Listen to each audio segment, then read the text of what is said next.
God damn, Gary. Some serious gourmet shit. What flavor is this? That's right, it's the all-hell medium roast private blend. Check out the Geek Grind Coffee Nerdrotic page for our other options like the Decadent, Feathers of Liberty, vanilla-infused flavored coffee. Or if you're looking for something darker, try the Dark Roast FNT blend of the Fellowship. You know what? Just buy all three. GeekGrindCoffee.com. Use discount code Nerdrotic. Huzzah! Excuse me while I whip this out. Hold up.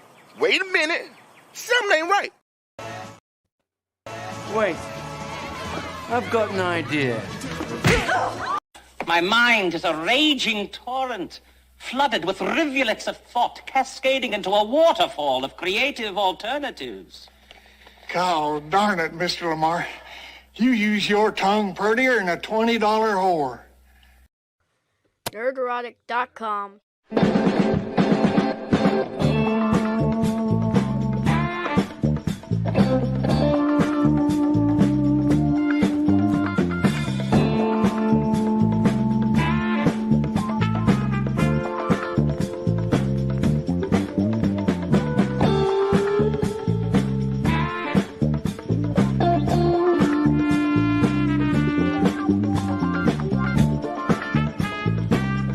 Featuring Chris Gore.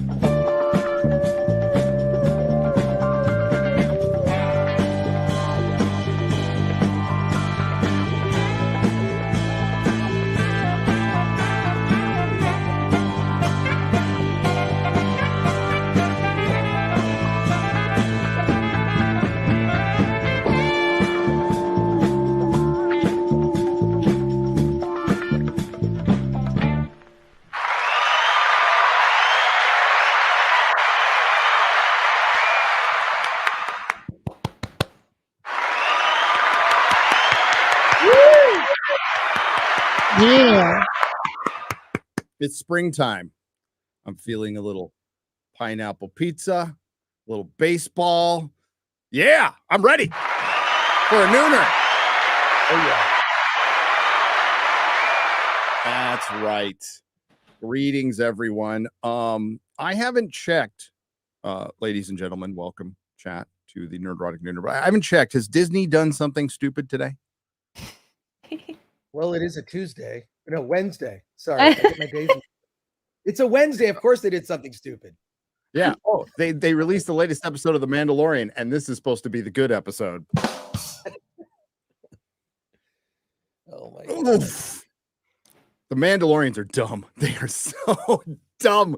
And the padding, but I'm getting ahead of myself. We were just talking about it. We had to stop. We're like, save it for the show. Save it for the show. So let's get it going. My name is Gary Beekler. I come to you from nerdrotic.com and Nerdrotic on YouTube. And well, Nerdrotic's officially trademarked and all restricted and all that. But now Friday Night Tights is, ladies and gentlemen, it's official. Yes. I can put that little circle R right next to Friday Night Tights. Some people did try to nab it. They did, but I beat them to the punch. So W for me. Sweet. And everybody on the team, everybody, geeks and gamers, W for all of us. So Chris Gore, the amazing Chris Gore, you know, something big happened in your world recently. We got to see the trailer for Attack of the Duck. It was brilliant, dude. Well done. Oh, thanks. Well, thank you. Yeah. The movie's very different from what you saw at San Diego Comic-Con.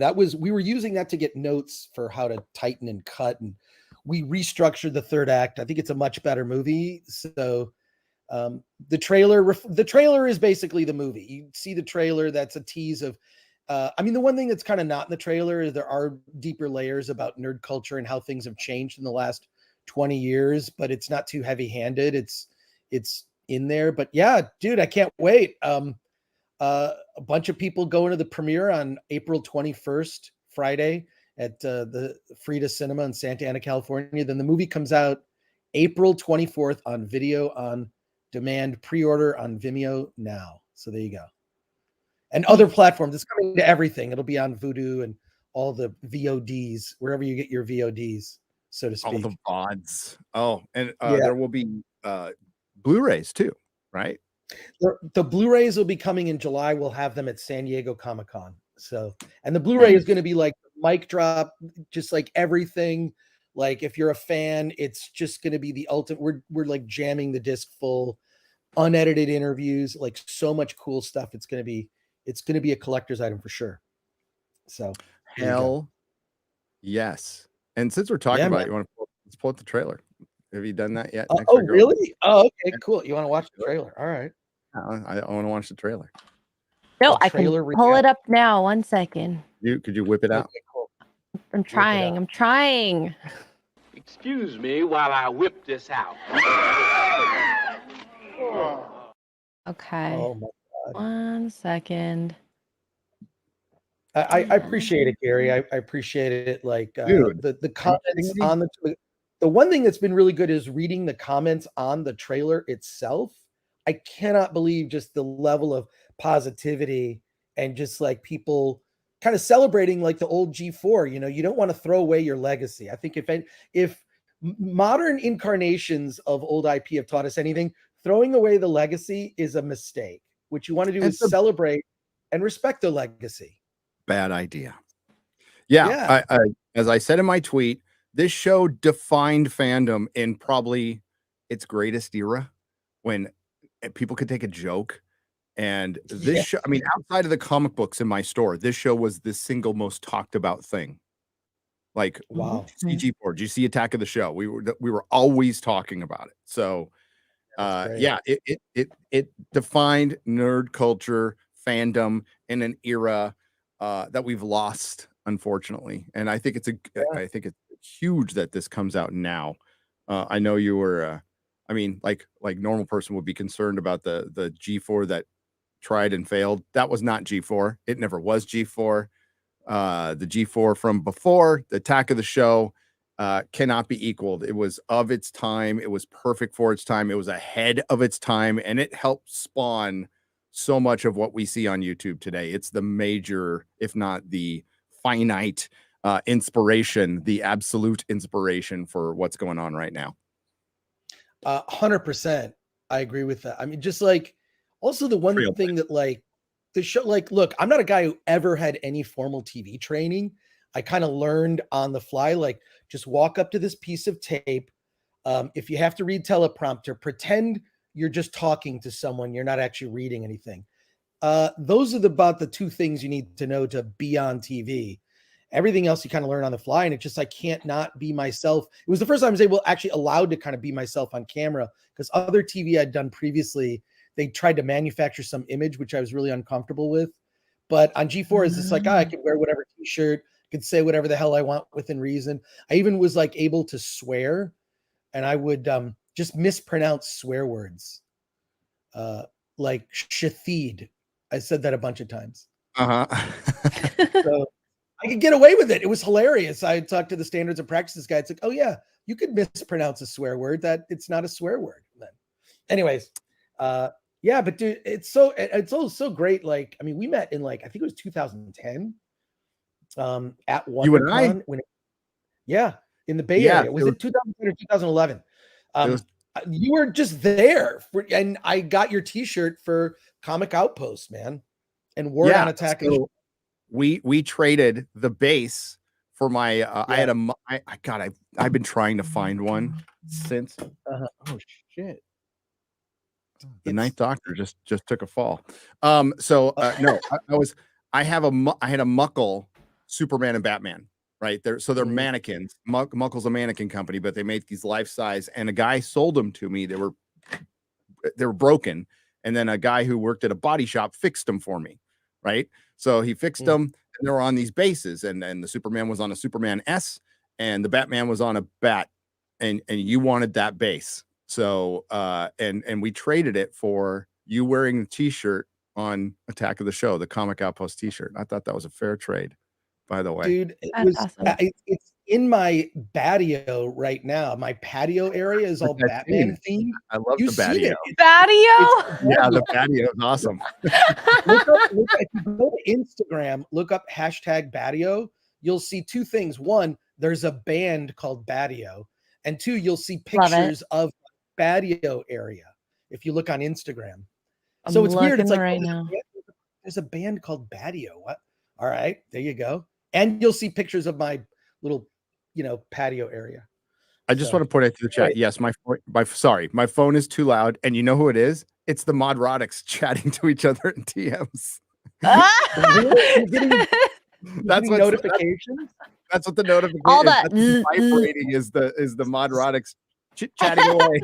You hear that, mods? No, it's my fault. My phone should not be on the table. Okay, my bad. Totally my fault. I'm just kidding around. I love the Modrotics. So let's watch this trailer. Cool, man. If I were to just start apologizing for the things that we did wrong 10 years ago, this show would never end. G4 was really one of the very last cable channels ever launched. It was the end of this linear cable era before we got to streaming and whatever it is we watch now. Something unique, something different, something a little meta, something that was turn the mirror back onto pop culture and kind of spit in its face, but then wipe it off and give you a kiss at the same time.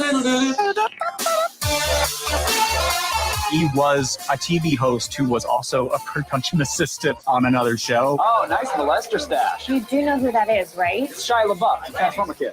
No, it's you. A friend sent me a series of VHS resume tapes. There was no one better than Whitney Cummings until Olivia Munn came on set. Hello, Governor.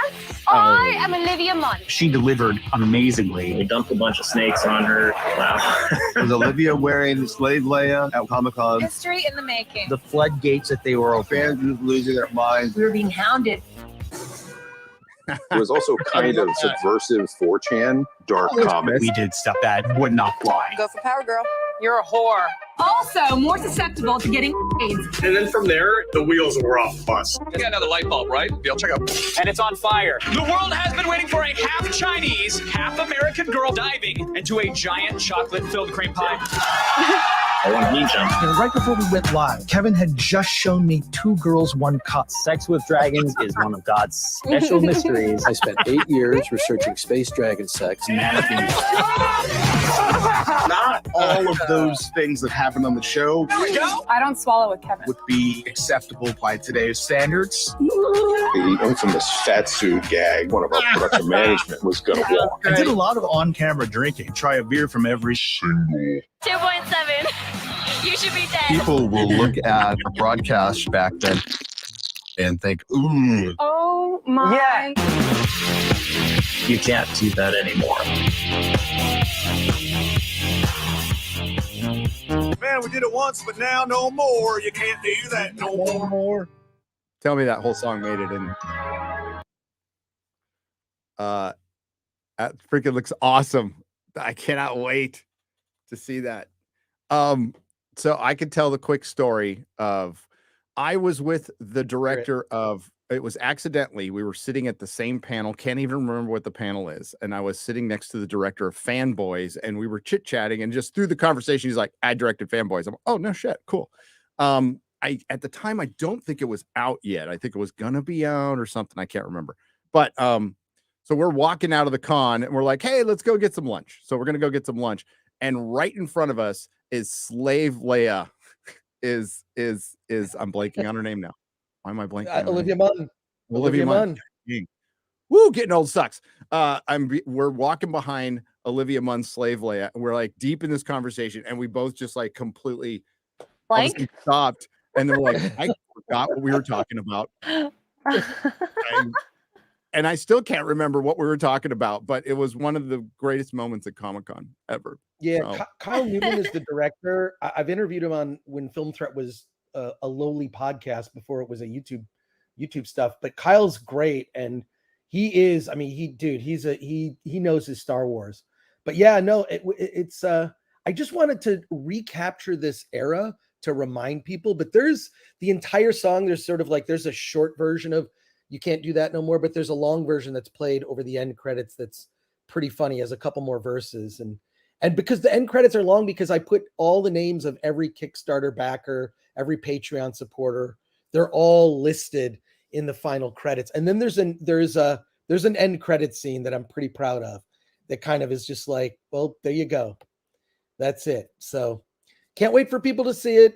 VOD on, oh, it's funny. April 24th is the 21st anniversary of the launch of G4 TV, which happened in 2002. So it's the 21st anniversary. The movie comes out on the same day. Can't wait for people to see it. It's kind of just to remind fandom, like, remember when we were all kind of united and we used to disagree about stuff, but didn't care about that so much? Like, dude, it's weird that people can't well, so many of the youngsters now. Yeah. I love the favorite own to me on Twitter, which is this man is 50 years old and he's still talking about it. So yeah, shithead. I remember when things were good. Yes. Also, half the fun is the debate. Like Robert Meyer Burnett and I, have known each other since the 90s. The most fun is sitting around the hotel bar, because we were going to San Diego Comic-Con when like the gas lamp was dangerous. When it's like, yeah, I'm not going to venture past Spaghetti Factory. I'm just going to the old Spaghetti Factory, like anything past that was kind of sketch. Okay? Really sketch. Like, oh yeah, back then. I mean, it's since like now it's revitalized. Well, yeah. No, it's regressed now. But when Horton Plaza went in, that's what like absolutely changed downtown San Diego from Market Street in San Francisco, because it was just all titty bars and porn arcades and hookers everywhere. Yeah. Well, yeah, I might have gone to some of those.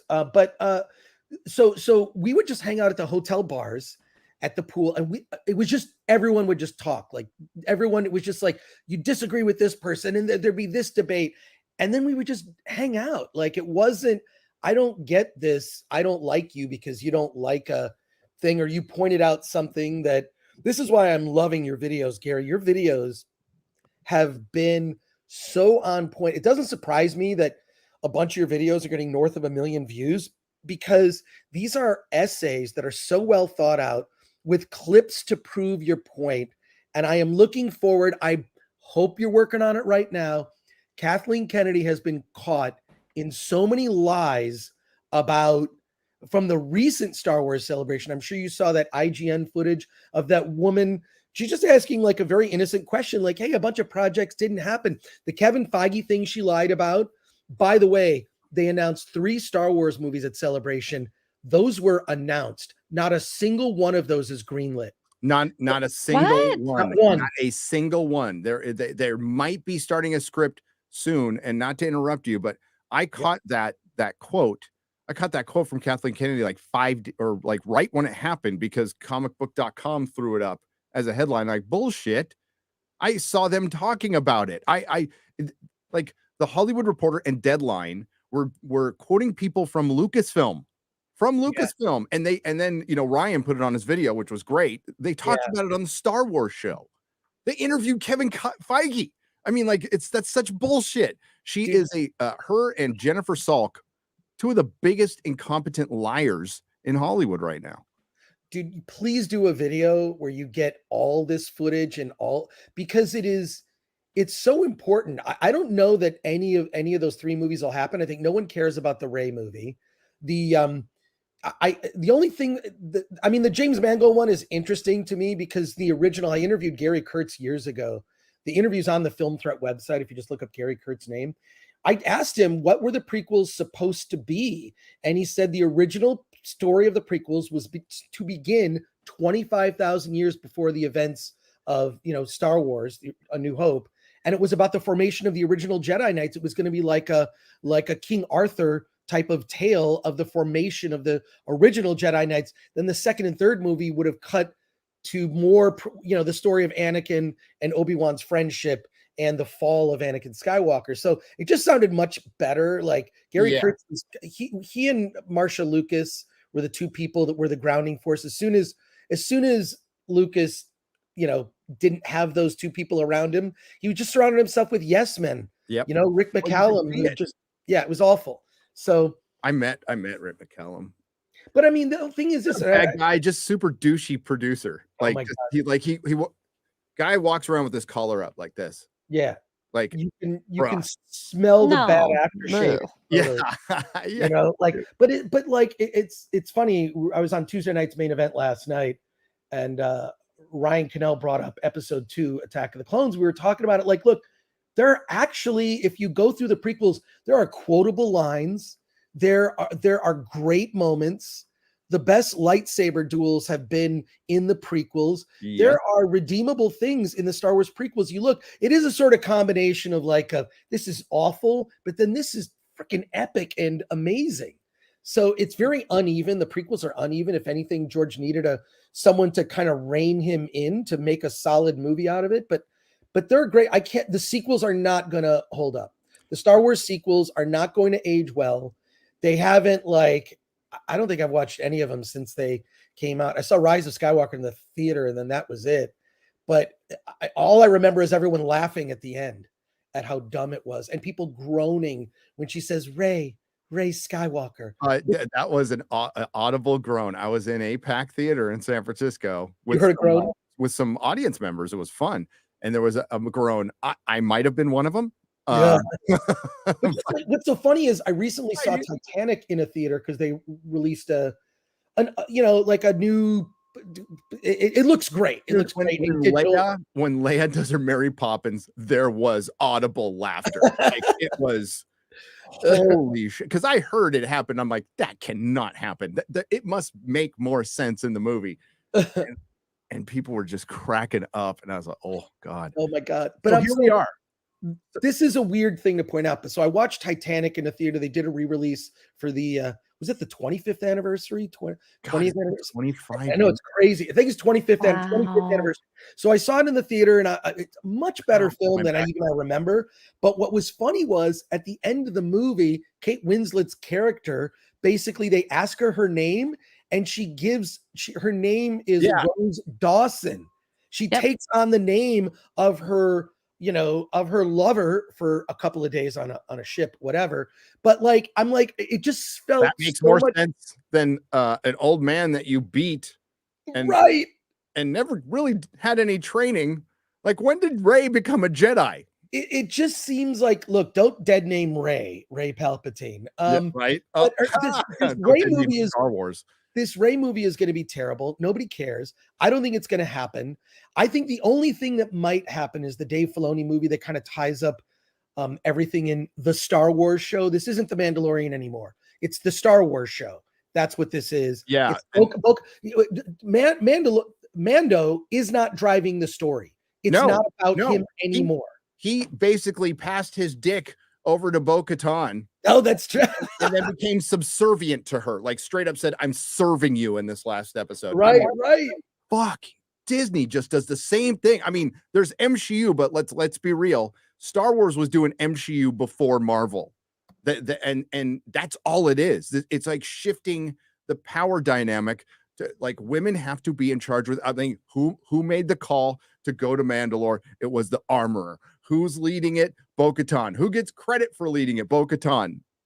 Since when? It's like, Mando is just there. He's just there. Yeah. And this stupid thing we haven't even gotten to, Baby Yoda, Grogu, going inside of a converted IG droid, IG-12, IG, whatever it is. Dude. I laughed. It was just so dumb. Yes, no. Yes, What is he like? Yes.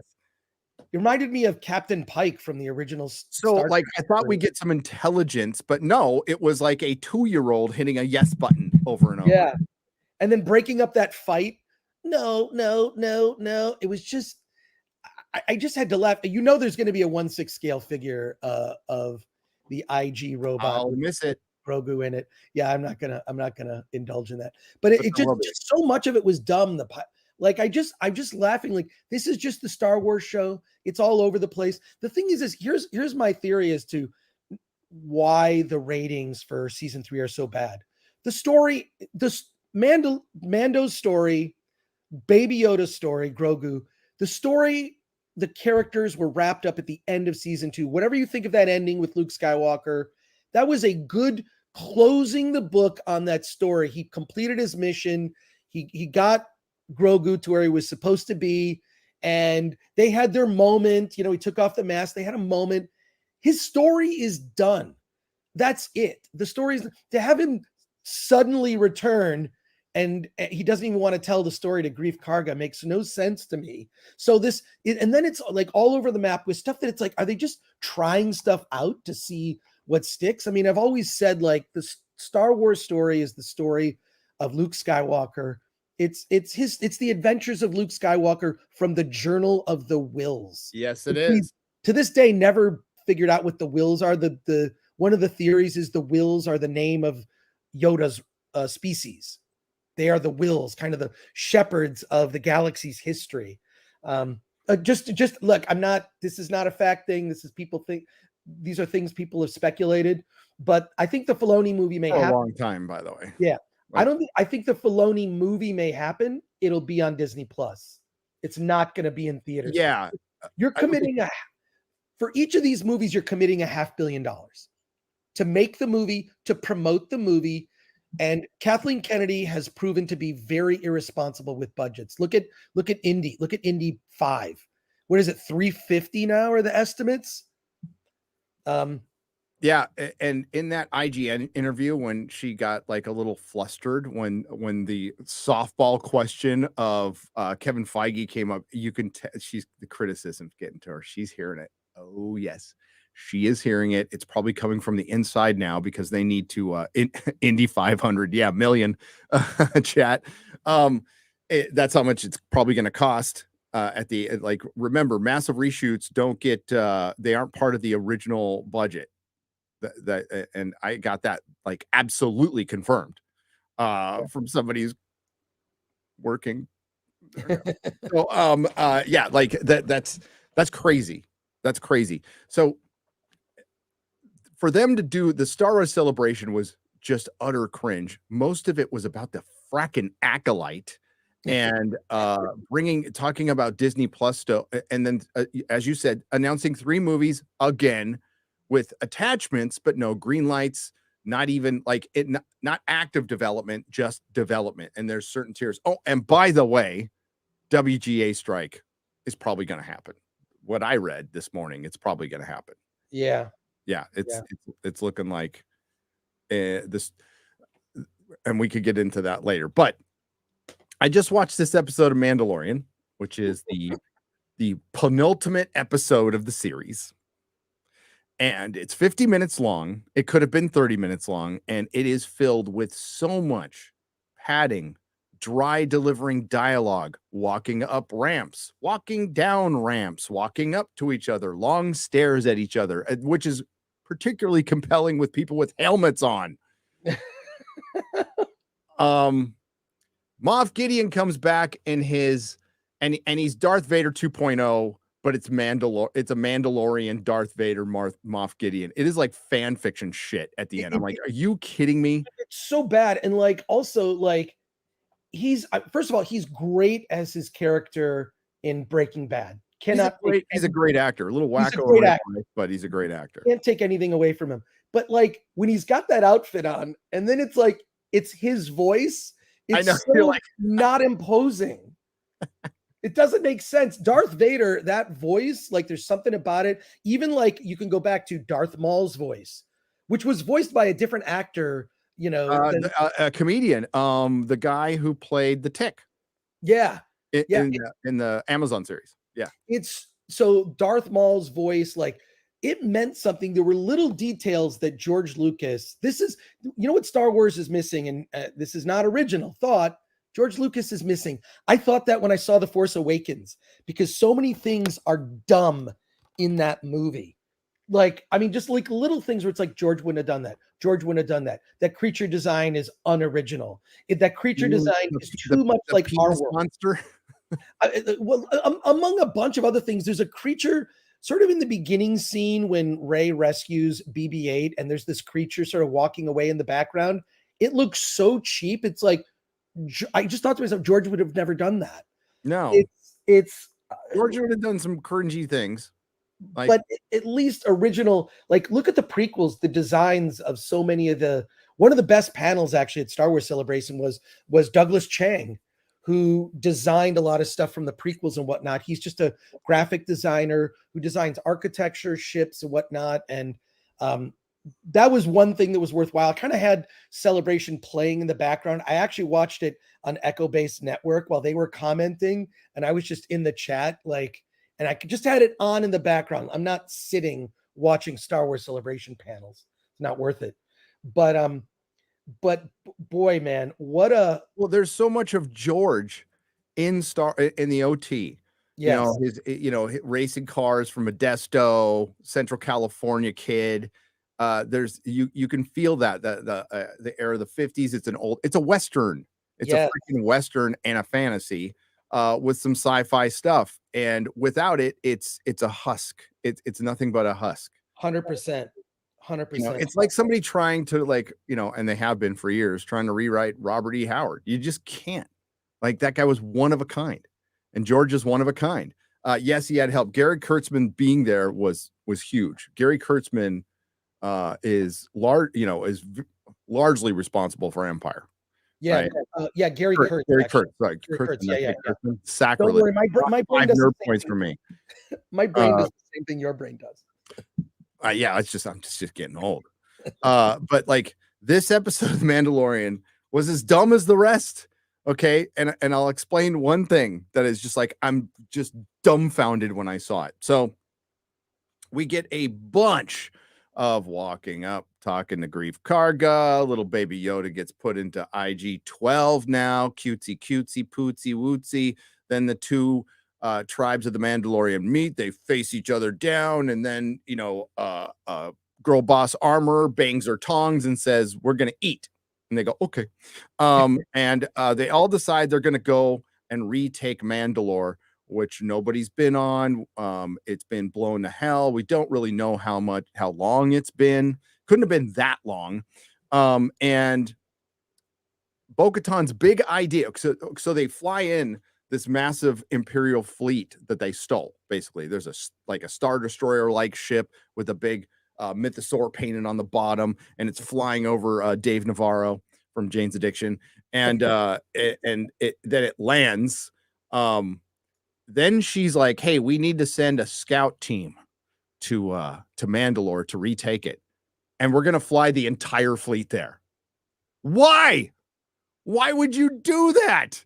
You can fly a scout team from Navarro to Mandalore. Why would you take the entire fleet with you? I mean, it couldn't possibly be a trap. It couldn't possibly be protected by, I don't know, Moff Gideon, which I knew. And guess what? There was a base. And there was also some Mandalorian pirates there who never noticed it. Never noticed an Imperial ship flying up and down. Never saw one in the sky.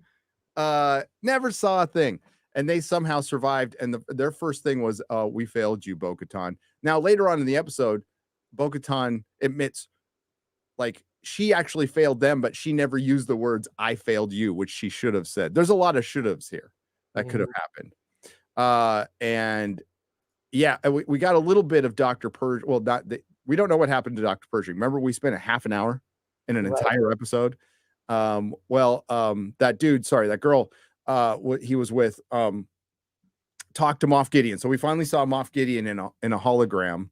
And there, remember, she's an Imperial convert, and there's like no security on her ever. Like, they're not even keeping an eye on her, the New Republic. So the New Republic is fucking stupid. The Mandalorians are stupid. And again, there is a scene where the Mandalorian basically becomes subservient to it says, "I am in your service now," to Bo-Katan. So she is official girl boss. And yeah, it's a bait and switch. It's a bait and switch that's leading, incidentally, straight to the Disney trilogy, like straight to it, like without a doubt at this point. Not that there ever was in my mind, but there might have been in some others. And it was 50 minutes long, and there's a little battle at the end, and somebody dies. but like, I don't know if you're supposed to feel anything for that death. Oh my God, Gary, that's the first thing I thought. It's just like when it was all happening, I'm like, something guy in a mask who looks like a bunch of other people in a mask. They didn't really do anything to make me feel for that character. I mean, he gets mad over a game and he's sort of this heavy, but other than that, what other personality traits does he have that would have made me feel something? Did we ever see what that guy looked like? I don't think so. Nope, never took his helmet off. So yeah, they just basically have the Empire there. They talked about Thrawn, but they never showed him, and that would have been a great opportunity to show them, especially when Moff Gideon was questioning, like, where is this Thrawn? Maybe we need new leadership. That's the point where you, boom, I'm right here, you know. But they're like, no, we got to save him for the next show. So yeah, they missed some dramatic, like the pirate Mandalorians should have been the ones who betrayed the Mandalorians. Had known the Imperial base was there the whole time, and didn't. Like, they missed some good storytelling opportunities within this bad episode of a bad season of a bad show. You know, Picard hits and misses with some. Most of the episodes are good, but not all. Hits and misses, but there's a through line with all the characters, an emotional through line you care that has a payoff at the end. It's not just, oh, we're gonna plop a less bad episode in a shitty season. Yeah. Good. You know, that's not how it works. And there's that very interesting article we can go through that came from the Hollywood Reporter yesterday. I'm sure you saw it, Chris Gore. No. Oh, I don't know if I did. Oh, well, let me get it. Let's get it, man. Let's get it, man. But yeah, I could, and the music, dude, the music. What was that music at the beginning of the episode? I have no idea. It was like, bah, boom, bah, bah, bah, bah. Like, what the fuck is this shit? Oh, it was terrible. The music is awful. It's here it is. Here it is. Boom. I tweeted about it.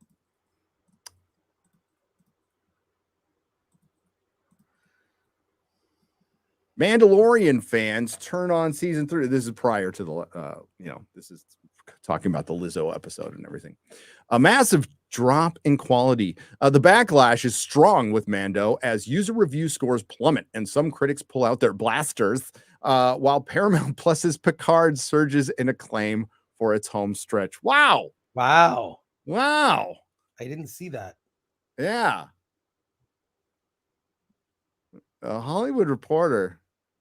Oh, I do have to point out, we're going to get in this article, but Vanity Fair came to the rescue of the Rings of Power like they always do. Oh. They have to be on the Amazon payroll. It just seems like every time there's an expose of Amazon's The Rings of Power, Vanity Fair comes out with a little fluff piece. It's pretty weird, isn't it? Like every single time. Oh, that show's so DOA. You have to, it's behind a paywall though, and I refuse to. Maybe we can find a mirrored version of the article or an archived version. Last week at Star Wars Celebration, Disney released a flurry of exciting announcements, such as an Ahsoka trailer and 3 new movies, which, look at this, which are really truly going to happen this time. Promise. Whoa. Hey, no offense to Bounding, but this ain't Bounding, who's been calling out this shit a lot longer. And like, look at the Access Media turning on their masters. Woo, damn. Yet while fans embrace the news, the crown jewel of Disney Star Wars TV universe, The Mandalorian, was arguably having its worst week ever. The show's latest episode, Guns for Hire, scored the drama's weakest fan reviews via IMDb since the neo-Western sci-fi drama, which it's not that. It's not that. It's a babysitting drama. Launched 4 years ago. 4 years ago. Yeah. Just a reminder, season 2 ended in 2020. It was at the end of 2020, but it was 2020. The episode wasn't entirely an outlier. Fan gripes about the show's 3rd season have been rising in general, with the series' Rotten Tomatoes user reviews this season plummeting from their usual low 90s to just 57%, and its IMDb average similarly through, though not sharply, ebbing downward. ebbing downward. Ebbing. Critics widely praised the show's third season premiere. I didn't. Disney typically only provides one episode of The Mandalorian to critics at a time, yet some in the press have started to sound off as well. It's rather surprising blowback for the show that's been universally beloved since its launch. A rare title that is a family-friendly consumer hit, critically acclaimed, and generates awards love. The first 2 seasons were nominated for Best Drama at the Emmys. So what's happening? Increasingly, and adding some credence to the blowback, the complaints aren't centered around one thing, but are rather a miasma of grievances ranging from plotting and dialogue to unconvincing special effects to jarring cameos. A recent episode featured Lizzo, Christopher Lloyd, and Jack Black, which gave off campy Star Wars holiday special vibes. True. It did. Very accurate. CNN critic Brian Lowry, he sucks, wrote that the show is experiencing an identity crisis. It has been. Collider has been pummeling Mandalorian with its headlines like, here's what's killing The Mandalorian Season 3. Screw Collider. Digital trends demand to know what the hell happened to The Mandalorian. I don't know. There is some great EFAP videos on this. I've done one. Many have done videos on what's wrong, and a lot of you have seen it. So thank you. You're the only ones that count. Fuck these guys. Forbes says the series fumbled the key storyline, and the key storyline. There has to be a storyline first. That's your fumble. If you're talking about we fumbled the storyline because it wasn't there, sure. And the whole season seems to have lost its way. This isn't the way. With both Mando and Grogu fading into the background and no clear overarching story to follow or villain to root against. That lost its way line is recurring, with MovieWeb headlining how The Mandalorian has lost its way, decrying a sheer lack of anything to drive the story forward. Well, guys, don't you know it always takes a series 3 seasons to get going? That's according to the OneRing.net. Fans have naturally been even more brutal. Well, yeah, because we don't care what the corporations think or about access or corporate overlords. We just don't give a shit. Massive drop in quality, declared one on Rotten Tomatoes. Another, the show has transformed out of all recognition. No longer is it the man with no name in space, but the man with no purpose in space. So he's got a purpose. He's a babysitter.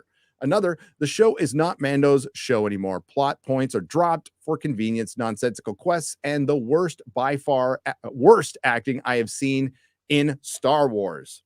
I would agree with that. That bit, the show is not Mando's anymore, brings up another chief complaint as the season has given increased screen time to the fellow Mandalorian Bo-Katan, Katie Sackhoff, and a bit less to protagonist Danger, Pedro Pascal, the voice actor. One Mandalorian director, Rick, suggested Din Djarin isn't necessarily the show's titular character anymore because the titular character now has teats, which is rather odd. Who is the Mandalorian at this point? And he mused. And so I think it could be anyone. That is fucking stupid to say. That is just a dumb thing to say in public. I appreciate you said that in public, but you just told your viewing audience, that main character, it wasn't that important. And when you say your world isn't that important, it isn't. The minute you say it, you've broken the spell. What a moron. What an absolute moron. Who is this clown? No clue, man. Oh my God. The season is not The Mandalorian Season 3. It's Bo-Katan Season 1 featuring Din Djarin and Grogu. I just think it's a dumb name. Who just followed her around. Gal Stefan. Din Djarin is now a supporting character, and Grogu is there to for merchandising purposes only. Wow.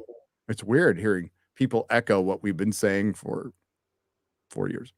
Pascal was splitting his time filming HBO's Last of Us Season 1. Well, he won't be splitting too much time filming Season 2. Know what I'm saying? You might want to go back to the Mandalorian. A supporting character, and Grogu is there for merchandise. I read that, Pascal. Though the show regularly uses stunt doubles, Brendan Wayne and Lateef Crowder, no relation to Steven, I'm sure, under the helmet, with Pascal providing voiceover and in post-production. This season, The Mandalorian began more prominently crediting Wayne and Crowd for their work on the series, probably because they have to, right? There's probably some like Actors Guild thing where if you're on the screen, you need some credit. I mean, I don't know. You tell me, Chris. But, exactly. Yeah, you need to get credit if you're on screen. I don't know. Is Pedro Pascal, is he in that suit? I don't think so anymore. Is he? No.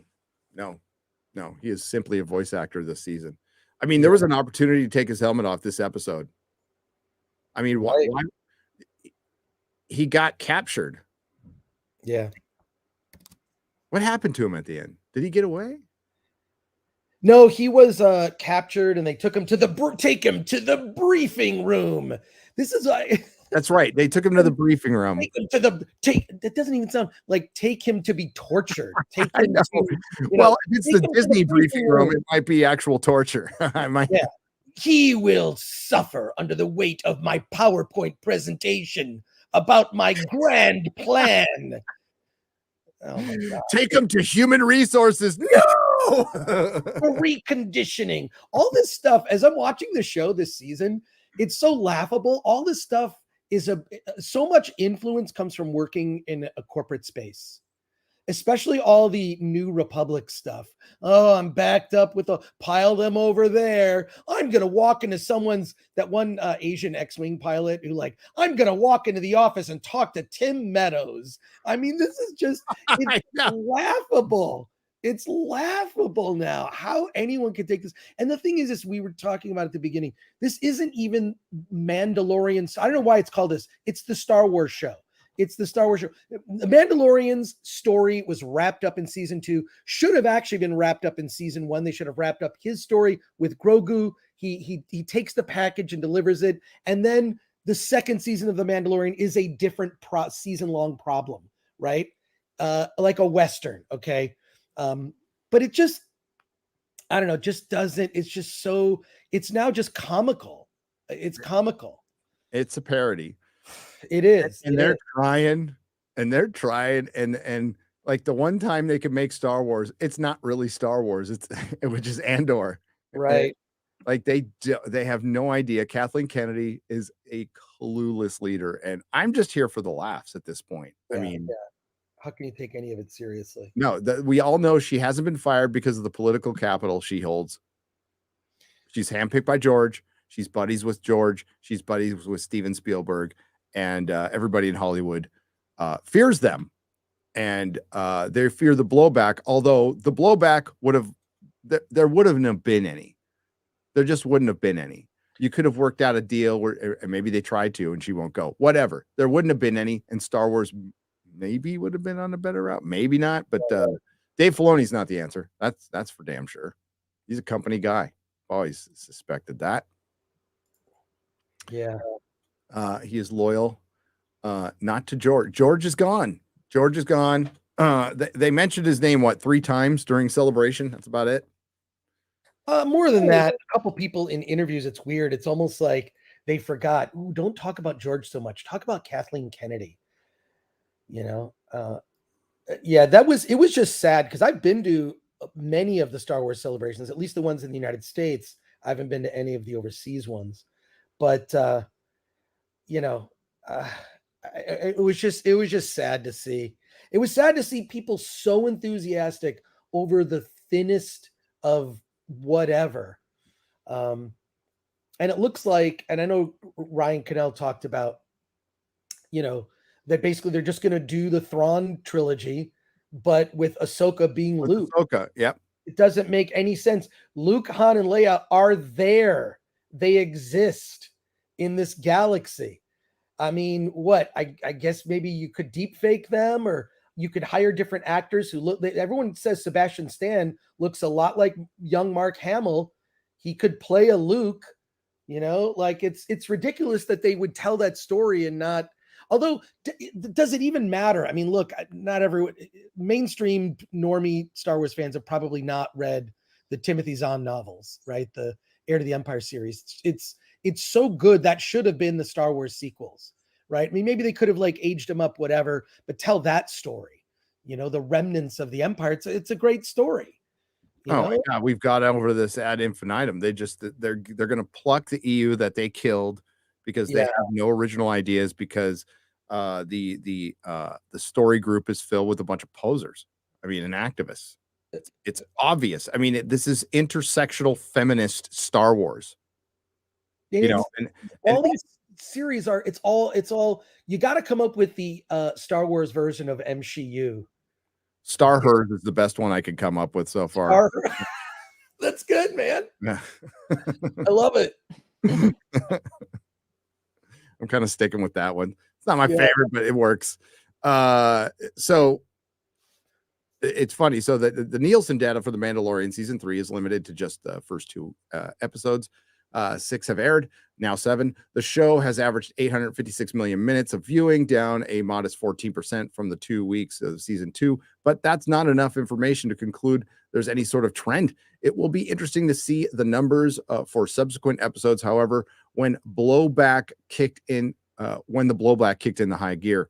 Some argue that the issues with the Mandalorian franchise began before the 3rd season. Spin-off The Book of Boba Fett was considered a bit disappointing, with its best reviewed episodes being the 2 Mandalorian-centric episodes that were awkwardly wedged into the season. While fans enjoyed those episodes, they were also controversial, as the Mandalorian season 2 storyline was about Din Djarin searching for the Jedi to return Grogu to his people, only for that decision to be reversed in the Book of Boba Fett like immediately, and Luke Skywalker was a dick.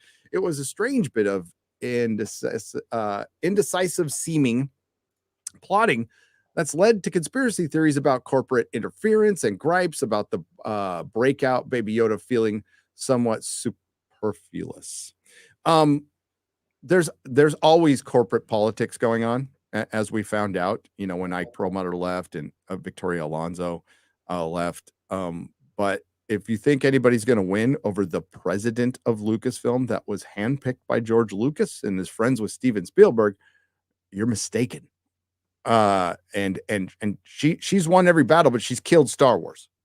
This woman's ego is massive. Like, it is fucking massive. And we've all seen that happen to people, right? They're fine. They seem fine. They get a little too much power and they go fucking nuts with it. Oh, we've seen that over and over again in history, and it's no different. And women can do it too. Women can do it too. I have no doubts that Kathleen Kennedy is filled with resentments, and she's taking her resentments out through Lucasfilm, and it's obvious. Weirdly, this is my favorite part. Weirdly, while this is happening, Star Wars' decades-old rival legacy franchise Star Trek is experiencing the exact opposite phenomenon with its current TV offering. The 3rd and final season of Paramount Plus's Picard is generating near universal acclaim after many fans and critics found the show's first 2 seasons messy and disappointing, or just complete shit. They averaged a mere 57% audience score, the same exact as Mando season 3. The new season's audience score shot up to 89%, and its critic score, who cares? Picard season 3 has generated so much excitement that Paramount announced on Tuesday that the show's final 2 episodes will be streamed in IMAX theaters on April 19th. And the big difference here is The Mandalorian still has the same people working on it that were working on it from season 1. What we have with Star Trek Picard season 3 is a guy who came in and rebuilt something that looks like Star Trek from scraps in a cave, basically. Like did the impossible because Alex Kurtzman fucked off. Had nothing to do with, wasn't there, had nothing, was doing another show at the time and didn't care. It was an accident, an anomaly. And I'm thankful for it. I am. I don't think we're going to get more, but yeah, Gary, for the last hour, I've been refreshing GoFobo.com so I can get those tickets, and they're all gone. I mean, I just kept getting bad gateway. If anybody has a +1 to the AMC Burbank 16 for Picard next week. I'll buy you a beer. I'll buy you whatever. He'll take you out on a date. Yeah. Yeah. He'll Chris will wear his slave Leia outfit on the win a date with Chris Gore. Just make me your +1 to Picard in IMAX. That's all he needs. Oh my God. I was so, dude, I had it bookmarked. I'm logged in. Ugh. Anyways, that's what I've been doing for the last hour, and ranting, of course. So typical. Sorry. Oh, it's all good, man. It's all good. You can pull your juice card. Somebody will get you in.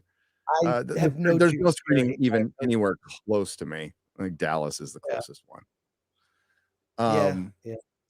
100 has donated $200. Woo! 200. On the Streamlabs side, circumventing Mama Susan, and thank you, very generous. I mostly listen to the podcast version for time reasons, and that's good to hear. I need to hear because I have no way of checking the analytics. One time, Spotify called me and said we're doing really well over there. I'm all, can you tell me how many like downloads and everything? And they're like, oh, there's a website you go to. I couldn't find it. I calculated my enjoyment of all you do, and I found I owe you $23,672.76, but I don't have that on me right now. So here's $200 to spend on vapes and coffee. Hell yeah, baby. You don't owe that to me. I really appreciate the $200. We're good. If we manage to put a smile on your face and entertain you, that is good enough for me.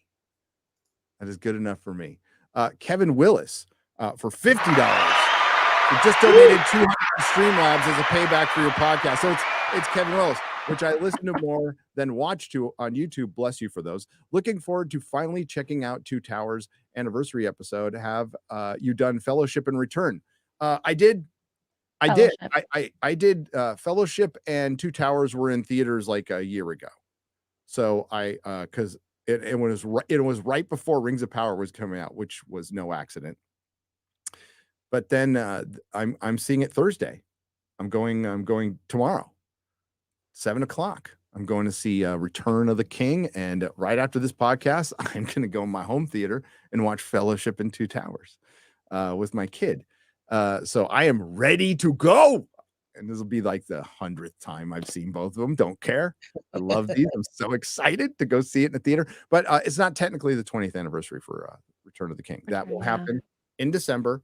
And as with every year, I will gather a group of awesome YouTubers, including Chris Gore, Robert Meyer Burnett, Critical Drinker, Mahler, as the whole gang. And we'll do a 20th anniversary of Return of the King, and then we'll also look back on the entire trilogy at that point, because Warner Brothers finally figured out that they should do a 20th anniversary, but they shouldn't do a fucking Fathom Events. They should do a trilogy extended version, release it wide, and just pick a week where there's not a big movie, and it will be the #1 movie of the week. Yeah. Dude, they could do it just like they did Star Wars. Yes. They did Titanic 25th anniversary. I mean, it's not in every theater, but it's like a decent 500 to 1,000 screens. Titanic did extremely well. The screening I was at was packed. I couldn't believe it. I was like, okay, I already have this movie on DVD in a pile somewhere, but I wanted to experience it in the theater. And it was they really did. They upgraded it, sort of. They didn't change anything about the movie, but just the look of it. There are a couple of shots that are kind of sketch in the original Titanic, but it makes so much sense for Lord of the Rings. I don't know why Warner's just doesn't do Warner that. Brothers just dumb. They're just a dumb company. You remember the 20th anniversary of Star Wars. It was insane. Yeah. It was a wide release. And I went and saw it 3 times. But it stayed in the theater for a while, and there were huge lines, giant lines. People were dressed up. It was absolutely insane. And quite frankly, that's why the prequels happened, because, George saw, they still love this shit, and there was EU stuff, but that was tangible. For one, it's the 20-year rule, right? We were all older. So, the 7-year-olds were, 27, 28. We had a little more disposable income, not much, but at least I didn't. But yeah, it was great. I remember Howard Stern being all pissed because Empire beat Private Parts. Oh, he's all the fucking nerds. Back, Howard's a punk bitch.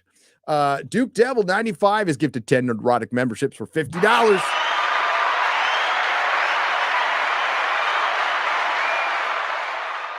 And Winter Ranger has given us $20. Says, Chris, that trailer just took me back to a better time when I would rush home after football practice to catch G4.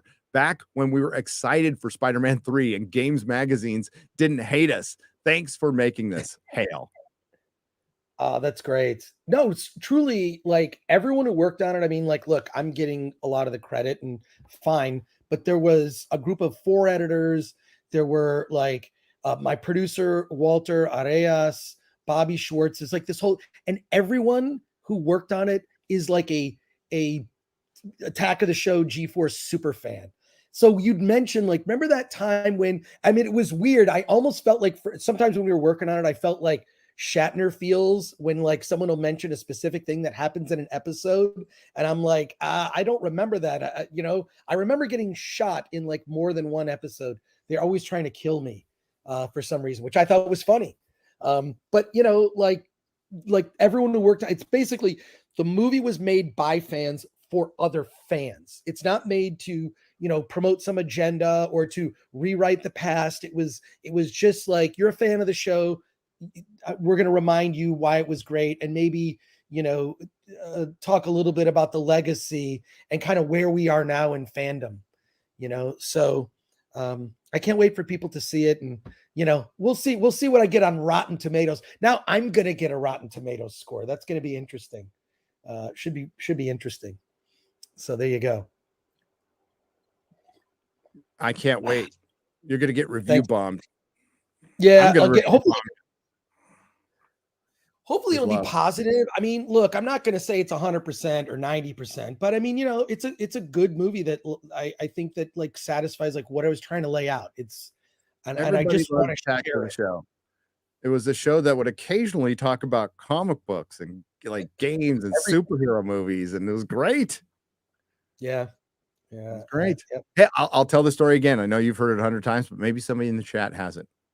I was watching DVD Tuesday with Chris, and he's like, because I remember reading the Losers comic and really liking it, right?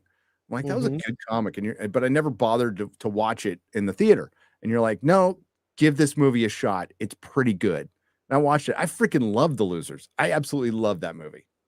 Oh, man. It was such a good comic book adaptation. Back when, I still think the greatest, like from page to movie, like the single most accurate one ever is Sin City. Yeah. Yeah. Sin City is phenomenal. I freaking love that movie so much. They didn't do a follow-up to that. They did, and it wasn't good. It wasn't as good. It wasn't as good. But man, Sin City was shit. Yeah, Sin City's absolutely amazing. All right.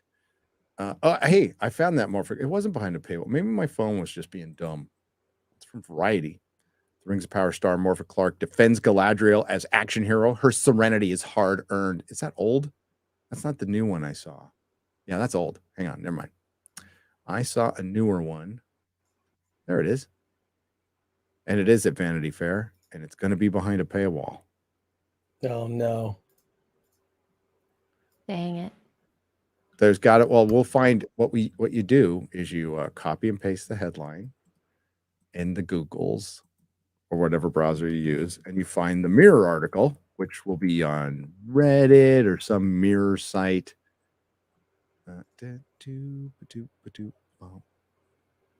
Nope, not there yet.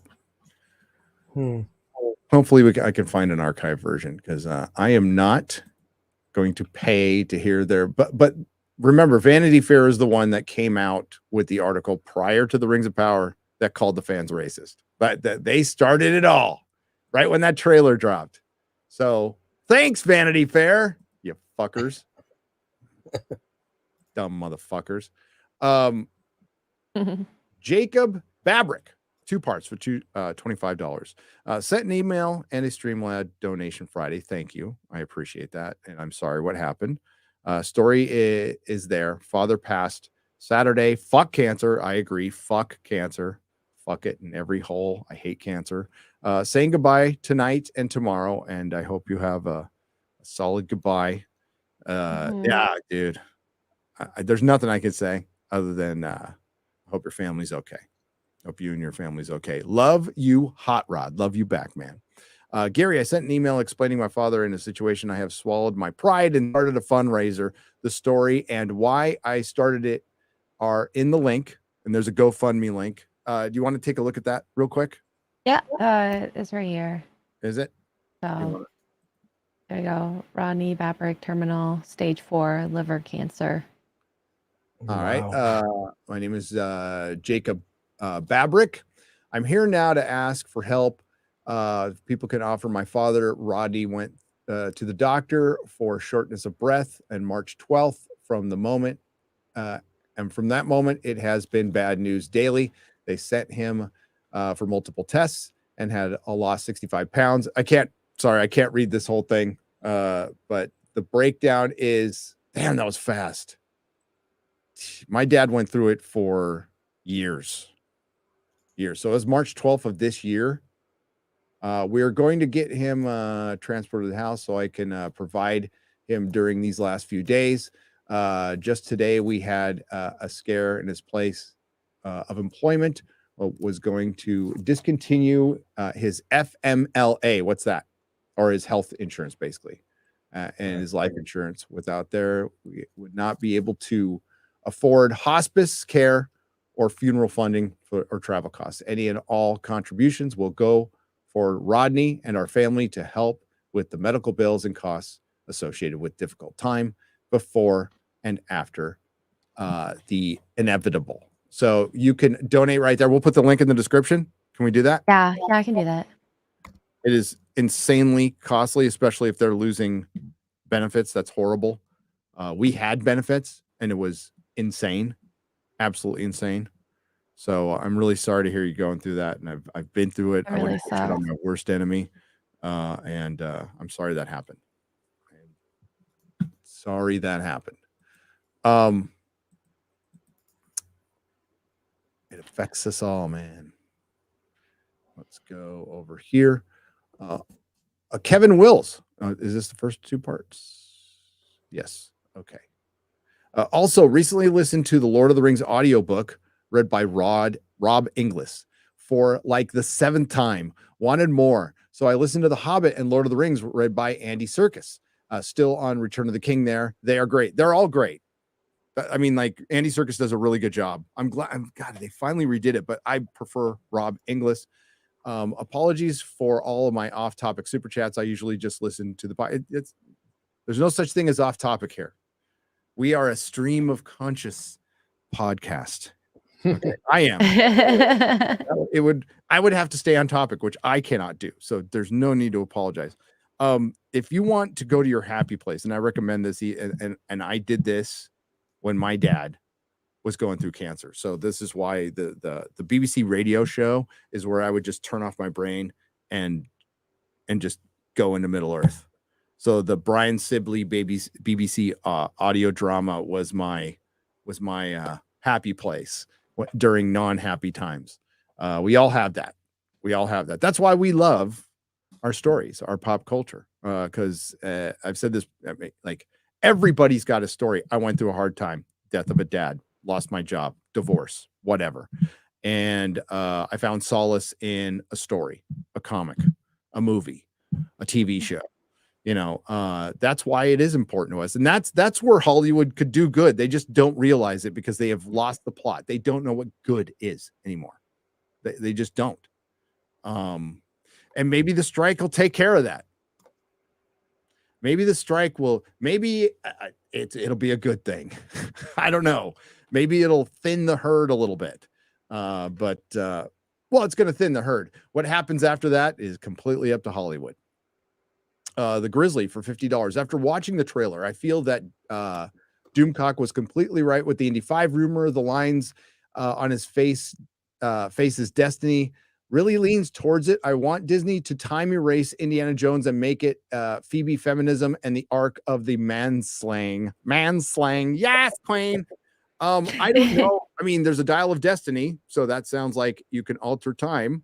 Gotta admit that. But they look like flashbacks in the trailer to me.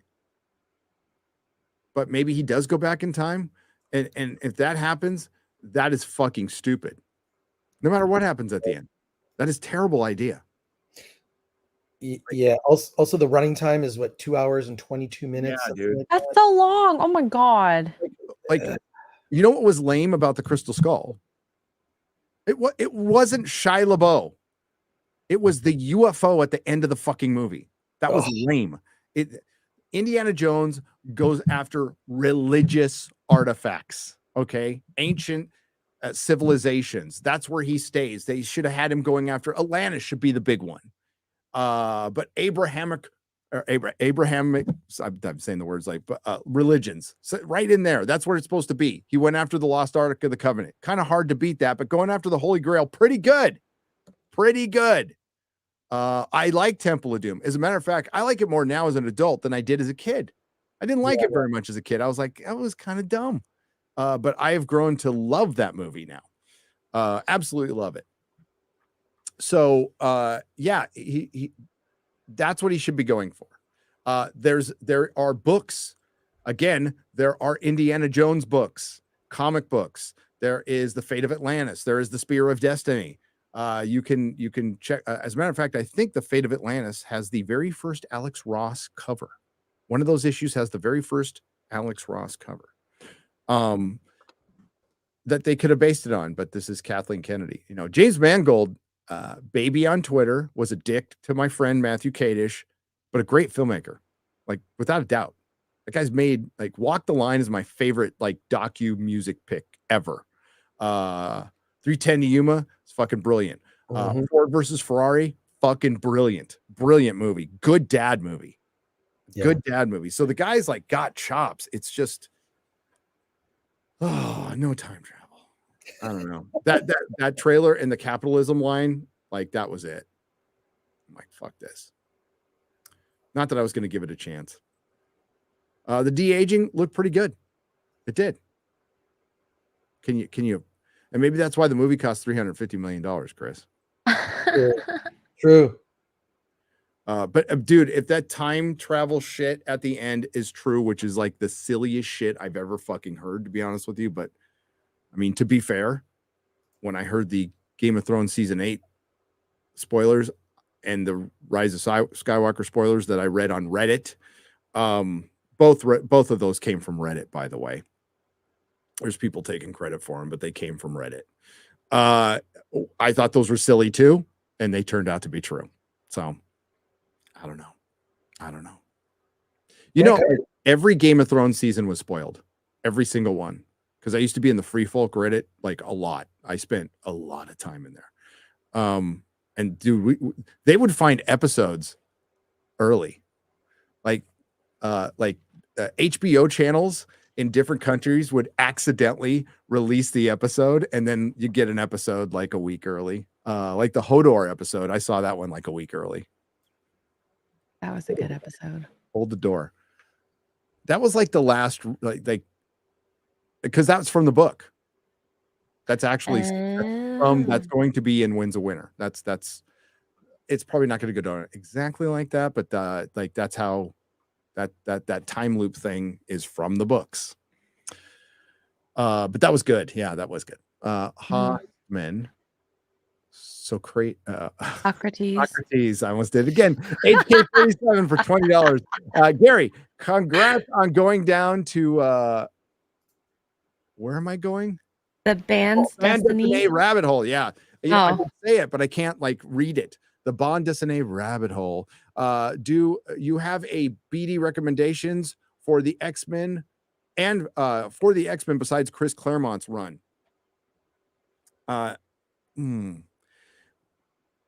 Grant Morrison's X-Men run is really good.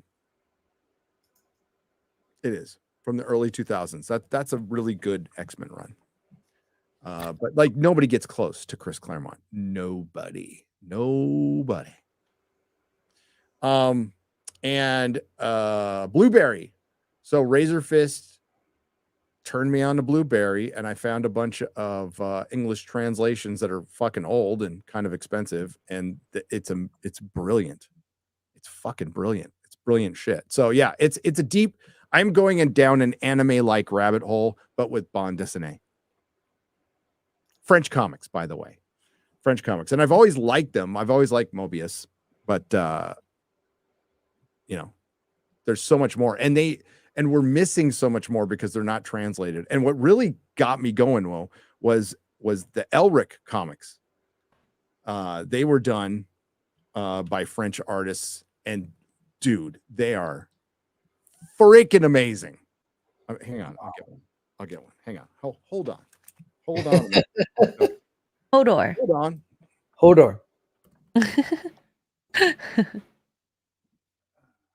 Maybe in the meantime, I can read a super chat. Please. Nathan Danes for $1.99 says, "Will Attack of the Doc be available in iTunes?" Yeah, it's first hitting Vimeo on April 24th. It will be on Vudu, Amazon, iTunes, all that stuff. So, and even YouTube, you'll be able to buy it on YouTube. You can buy it on YouTube. So it's just going to show up on YouTube, probably based on your search and whatnot. So it'll be available on everything. And then the Blu-ray is coming out July.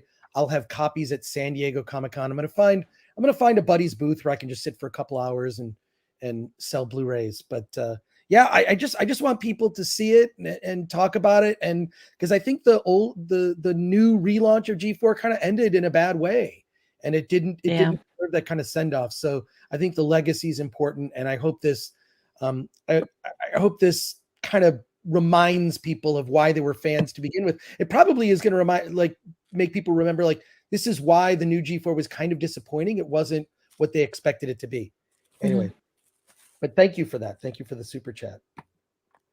So this is Valerian and Lorelei. This is what the bad movie was based on, but this book is the shit. A lot of Fifth Element came from this and the Inkall. And then there's Elric. Now I have every version of every print of this since I saw a Razor Fist video 3 years ago talking about this. So this is the soft cover versions bound. But if you see, check out this fucking art. That is amazing shit. Imagine making this into a show. Well, they'd fuck it up, but let me show you the interior. Let me show you the interior art. I'll find a dynamic one. It's high fantasy at its absolute best. This is cool. It is a great story. It's dark as hell.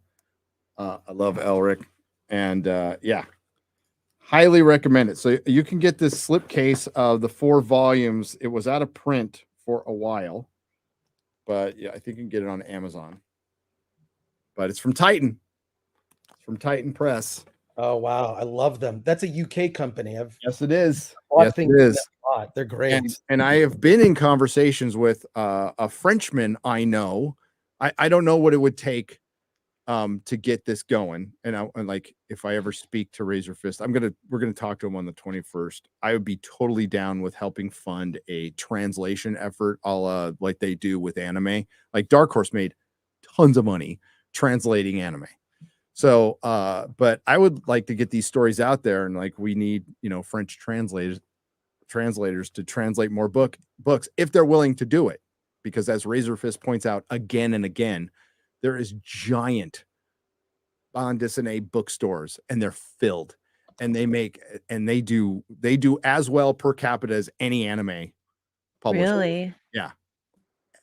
So it's a huge market there, and I think it's not superhero based. It's everything else. It's everything else. So yeah, highly recommend the Elric books, Valerian. Blueberry, if you can get your hands on it. They'll probably reprint it at some point, but it's not exactly politically correct. We'll just say. Oh. Okay. Well, it's like reading, old Robert E. Howard, or I was listening to Solomon Kane last night.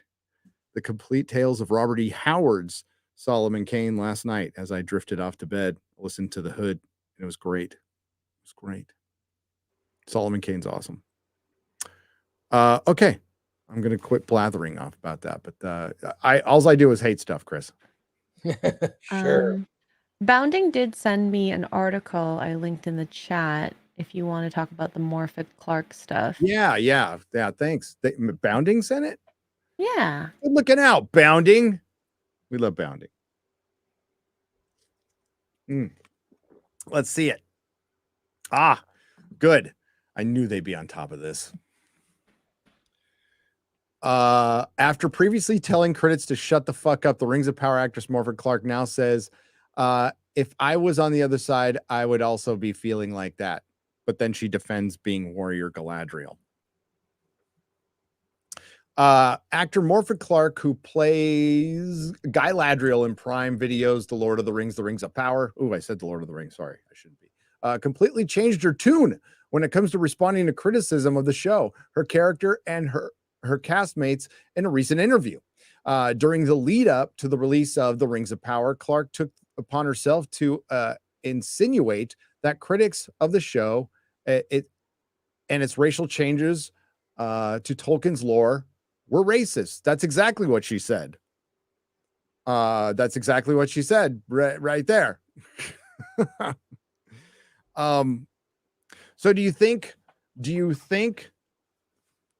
they've decided to come out and not attack the fans? Well, that's good.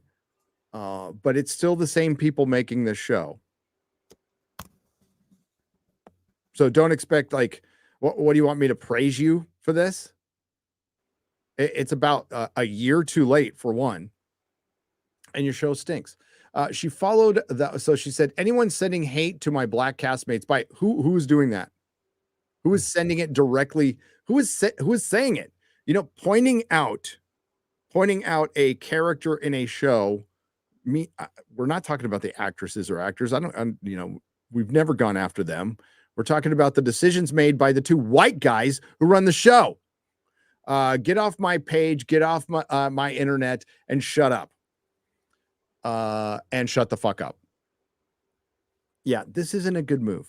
And you want to know why? You might, even if you're legitimately talking about one DM sent to because I'm sure it happened. There's dicks everywhere. There's assholes everywhere. Nobody condones that. But when you come out and do this and made these broad general statements, people will take them broad and generally. You know what I'm saying? Morphid, adult pretender. The best thing to do is act and shut up at this point. If I was an actor, if I was an agent in Hollywood, I would tell all my clients to do your job and shut the fuck up. And you'll make the most money. Because the less people know about the actual you, the better, because you pretend for a living. You need to slip yourself into somebody else's body. So don't ever do interviews. Talk about your movie. Be as boring as fucking possible. And be a great actor. Okay, scroll up a little bit. No. I mean down. Sorry. The other up. Sorry. Not only did Clark insinuate that critics of the numerous changes of the show made Tolkien's lore were racist, but she also demanded those critics silence. On top of this, she would also attempt to defend the radical changes the show made by making the nonsensical argument that no one could have known what Tolkien wanted or liked, despite him explicitly writing it down in his novels and his letters. Except for all the letters and all the interviews and his son breaking it down for years and years obsessively. But outside of that, no one would have known. Tom Shippey. Oh, you know that he would have known. What'd you do to him? You fired him. She told Inverse, which is a garbage site, Tolkien was a really complex person who wrote a really complex world. And this idea that anyone could ever know exactly what he would have wanted and would have liked this, I feel is nonsense. I'm glad you feel is nonsense. Chris, do you think Morfydd Clark has read Lord of the Rings? If she did, someone read it to her. She didn't read it. Okay. So I'm going to say she didn't. I'm going to go out and say she didn't. Maybe she read The Hobbit, little shorter book. However, her tune has seemingly changed in an interview with Vanity Fair, which just so happened to come out right after that Hollywood Reporter article, which was a complete takedown of Amazon and Jennifer Salk and their business practices there. Kim Masters wrote that, and props to her. Props to her. That was like actual reporting. I was kind of impressed, Chris. She replied, because I am a fan of this type of genre. Oh, they all are. They all are. They're all fans, lifelong fans, except I never saw myself in it. I've read the books that have been turned into things, and I've been like, I don't think that house would have looked like that. So I really get it. No, it ain't about a fucking house. It's not about the armor. It's about the story. It's about the characters, the feel. Like, you're trying to adapt and reproduce Tolkien, and you did it in the most antithetical, opposite way possible. By the way, you approached it like an activist. You're like, there's too many men. Have you read it? Have you really read it? Have you read the Silmarillion? She continued, what's so wonderful about these worlds and these characters is they don't exist yet. Well, the made up ones don't. They do so intensely in so many minds. They don't exist, and yet they do so intensely in many minds. So I think actually these characters do exist in a very established way, and it has nothing to do with my mind. It has everything to do with how Tolkien wrote the damn book. Jesus. Fucking nihilist. Nothing is real. Everything is gray. Fuck this shit. That's what Lord of the Rings isn't. That's what Tolkien isn't. So I think there's an idea that you can't please everyone. But also, I do respect the ownership of her because I do respect the ownership of her because if I was on the other side, I'd also be feeling like that. Okay. I feel protective about that. I feel quite protective, making sure she's safe from harm from the actress who did the most harm through the worst writing to the character of Galadriel that will ever exist. Like ever. I don't know if she was told. Sorry, I was getting a phone call. I don't listen, people will interpret the role based on what I've seen of her interpretation of the role. She knows nothing about Galadriel. J.D. Payne and Patrick McKay know nothing. I don't care if they've read the book. They don't know Galadriel. They don't understand Galadriel. And Jennifer Salk is an idiot. So I'm not really sure, Chris. This is... I mean, we're all crying about like spilled milk that is... they're crying about spilled milk that's rotted and has dissipated by now. It's gone. Like, this show's dead. The show is dead. Yeah. Even a popular show taking 2 years is bad for the show. That's why Game of Thrones or House of the Dragon knocked off 2 episodes of their final season so they can do a quicker turnaround next time. So there isn't a 2-year break because they know that's the death of your show. You have to be extraordinary to survive 2 years, and you usually don't after your first season. They do that, after season 5 or 6. Okay, fine. If it's a hit show, it can be okay, but it's still not good. You still lose. There's a momentum that you lose. You lose your audience. Who do you think is going to come back for a season 2 of the Rings of Power besides me? And other content creators? Nobody. I'm going to hear in my chat, I did not watch this. I'm not even going to bother. I've already heard that. People didn't even finish it. Most people didn't finish it. And those are the people who, I can't believe 37% finished it, to be honest with you. Mostly YouTubers, I bet. Unfortunately, Clark has completely failed in this regard, given how the first seasons depict the character. YouTuber The One Ring accurately points out how the character was twisted and warped from Tolkien's character. He explained, they changed her into a character that doesn't resemble what Tolkien actually wrote. They made her a commander of armies that's fueled by anger, that's fueled by self-centeredness, self-righteousness, and bad manners. Yes, an elegant, royal, high elf is like, all right, let's go kill some orcs, right? Interestingly, Clark admits Galadriel was mischaracterized in the first season, albeit she appears to tactfully justify the decision. So last season, I think they had her grief was so intense, her sadness was so huge. I think when you are okay, for one, it was 1,000 years. Chris Gore, 1,000 years. Her grief for her brother was 1,000 years ago. Okay. Do elves not get over things? I mean, I'm sorry. For one, she had 3 brothers, not 1. But oh well. Last season, I think her grief for her brother who died 1,000 years previous was too much for her, I guess. You do end up becoming self-obsessed. You can't see anything beyond the haze of misery. And now that has started to clear after 1,000 years. Wait. 1,000 years. Well, women are emotional creatures sometimes, I guess. Obviously. They have tempests in them. As for what to expect in the second season for her character, Clark detailed, hopefully with that, she's rediscovered the beauty of life and what she is really trying to protect the whole time beyond herself. That's something I just love about Tolkien. You need to be connected to the world and those around you. Okay, what about your husband and your daughter that they left out of the show because they didn't want to put you in a patriarchal cis hetero relationship and rob you of your agency?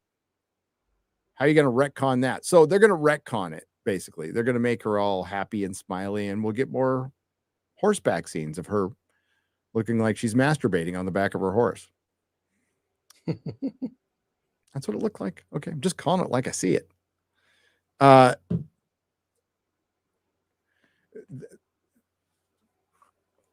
They must be under a lot of pressure. They have to be under a lot of pressure. Amazon's making massive cuts, but they're just dumping endless money while firing thousands of people from their corporation into this fucking vanity project that's nothing but what I think the Hollywood Reporter described it perfectly. It's a side hustle. Chris Gore, how do you feel like you're the entire industry down there now relying on 2 companies where Hollywood is a side hustle? It's weird because they call it an independent film. They actually have a word for it. It's called dumb money. It's when people that don't understand the business invest in the business. So what you've got is people whose motivations are not necessarily to do quality work. Their motivations are to give $1 million to a young filmmaker who will get the movie at Sundance. And what they want to do is go to Sundance and go to parties. And they want to be able to tell their rich friends that they invested in a movie and that their name is on the movie with no expectation that they're ever going to make any money. So they don't care about profits. All they care about is prestige and looking good to their friends and getting a free vacation out of it. It doesn't matter if the movie's any good. And it's usually family money or someone that they know or somebody. It's a lot of, I used to think that everyone at Sundance and at these festivals was someone like Kevin Smith, who sold his comic book collection and ran up 20 grand on credit cards. But no, it's a lot of just, the sons and daughters of the rich. It's what I call art welfare. So that's fine in independent film. And there are good filmmakers that come from that get to make their first movies independently. Then they go on to, have careers in Hollywood. But this is now happening in Hollywood where, hobbyists are delving into making films and television series, and they really don't have that experience. So, I mean, you could label it dumb money, but I see like a lot of the things I've known about in indie film forever. It's like, I always thought Hollywood was too smart to do stuff like that because they were driven by profits. Turns out that's not true. And it's just bizarre. It's bizarre to me. Do they think they could just write off the failure of the Rings of Power? Can they just write it off? Like, we're just going to write it off. It's a loss, whatever. But continuing to go forward without a major pivot is foolish and stupid.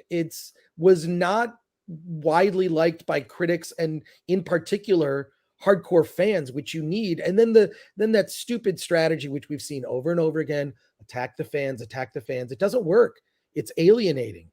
It's God, it's just so annoying to see this. The thing that is annoying is that the mainstream media doesn't see it for what it is. The mainstream media doesn't look at Star Wars fandom and say the same fans that were called racist for just pointing out that this character of Reva was kind of shoehorned in to a show that was supposed to feature Obi-Wan Kenobi. And also was just kind of a weak character to begin with. I feel a little bad for the actress because she was given bad direction by everyone involved creatively. I think there were ways to make that character a cool character. Less screen time would have helped. A British accent would have helped. A better design that seemed Star Wars would have helped. I thought that the Reva character was just poorly conceived, and it's not like, these actors, they will actually workshop a character. Who is this person? They put a lot into it. It doesn't seem like she was given good advice, but that same audience of Star Wars fans was begging for Lando Calrissian to be in the Star Wars sequels. So are they racist or just didn't like the dramatic drop in quality? And I just, look,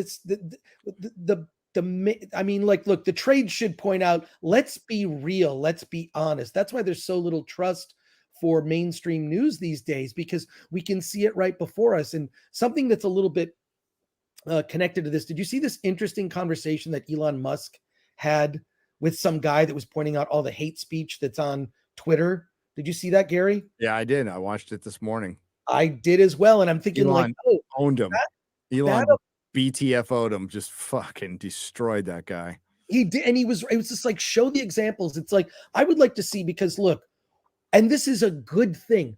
Racism is really not tolerated. True racism is not tolerated. Okay. It just isn't. It is socially unacceptable to be racist. It just is. So shame those people. Take screenshots and share them. I mean, ultimately, it's probably trolls and kids, not anyone with a face on their profile. It's people effing with you, and that will never go away. It's never going away. There will always be idiots online. There'll be an 11-year-old who has a Twitter account and is just being a jackass.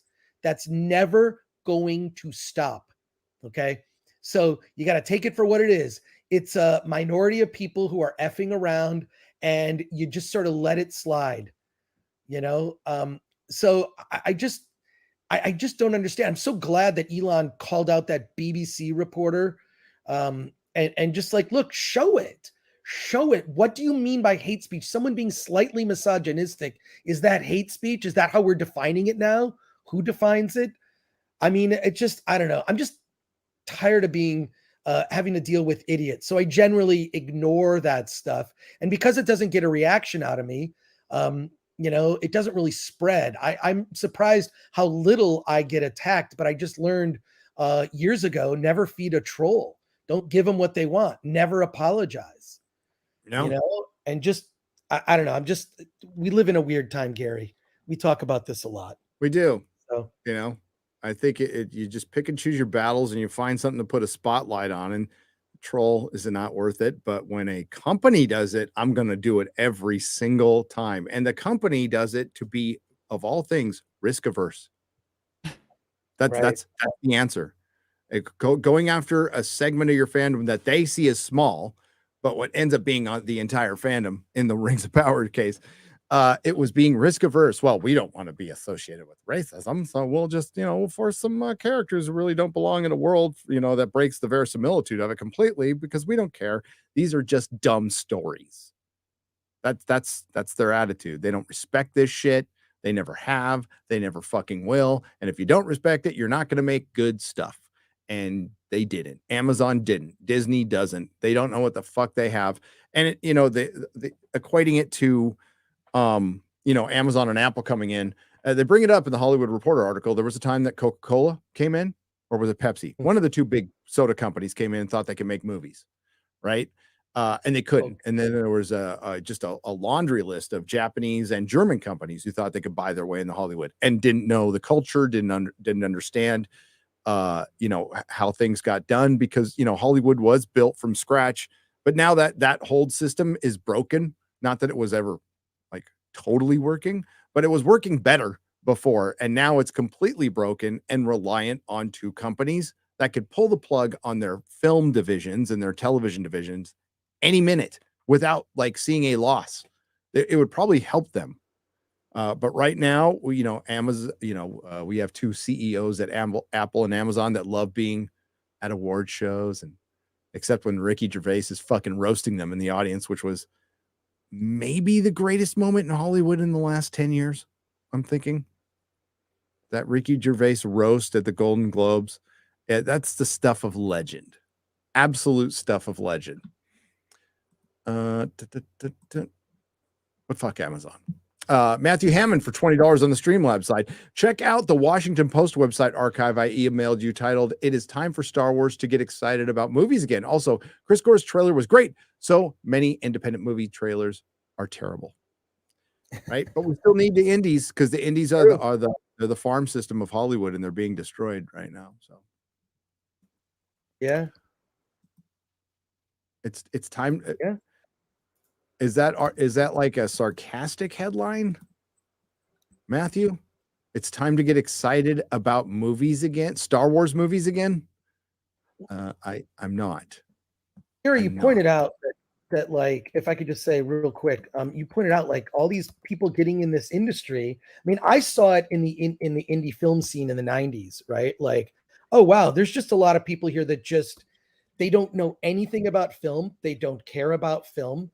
They want the prestige of telling their rich friends they're a producer of a movie. The producing involves a pen and writing a check.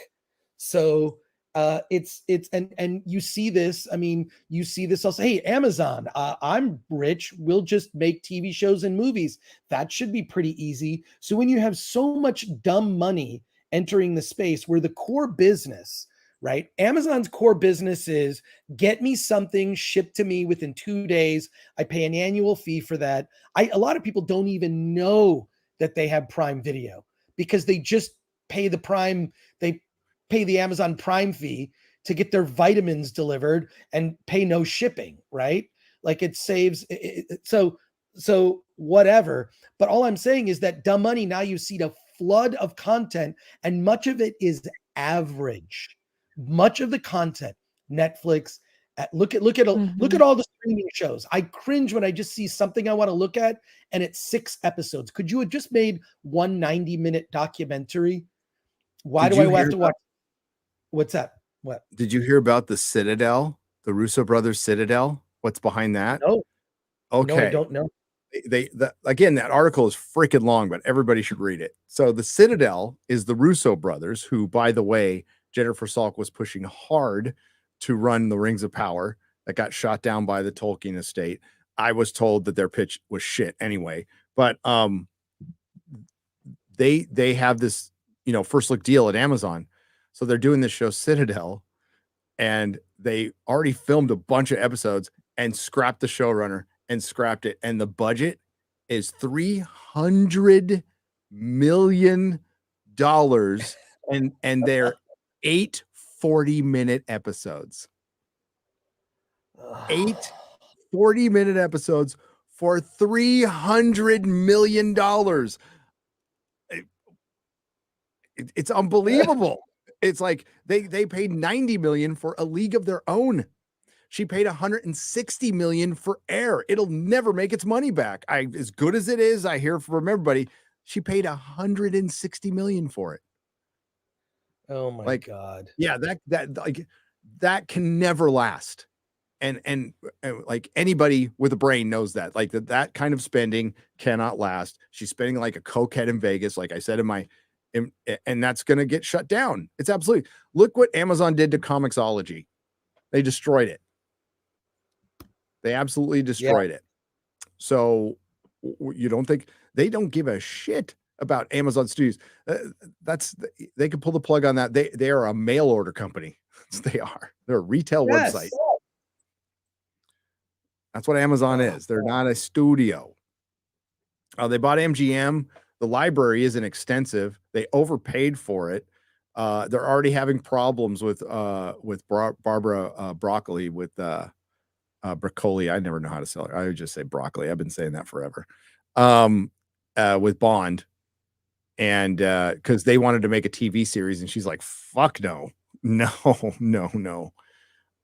So yeah, like we'll see. But like, read that article. It gives you the insight of they're throwing around a bunch of money. They're star fucking. They are afraid to fire people because they're afraid to look bad because they bought their way in. And they're just like that kid who bought his way in to go party with Charlie Sheen, which probably would have been fun, but and ended badly. China owns AMC. Part of it, AMC's not doing well, and Regal, I think, is in bankruptcy. But I hope they're okay because that's a theater near me. That's the one I'm gonna go see. Return of the King in. But Chris, I love your insight. You know this stuff, and you're not afraid to talk about it. So many people are scared to death to talk about the diversity, inclusion, and equity shit because it is absolutely ruining Hollywood. And that's like, I've been hearing that across the board from everybody, but they're like, I can't say anything. No, you can't. I mean, you can't fire certain people because of how it would make you look bad.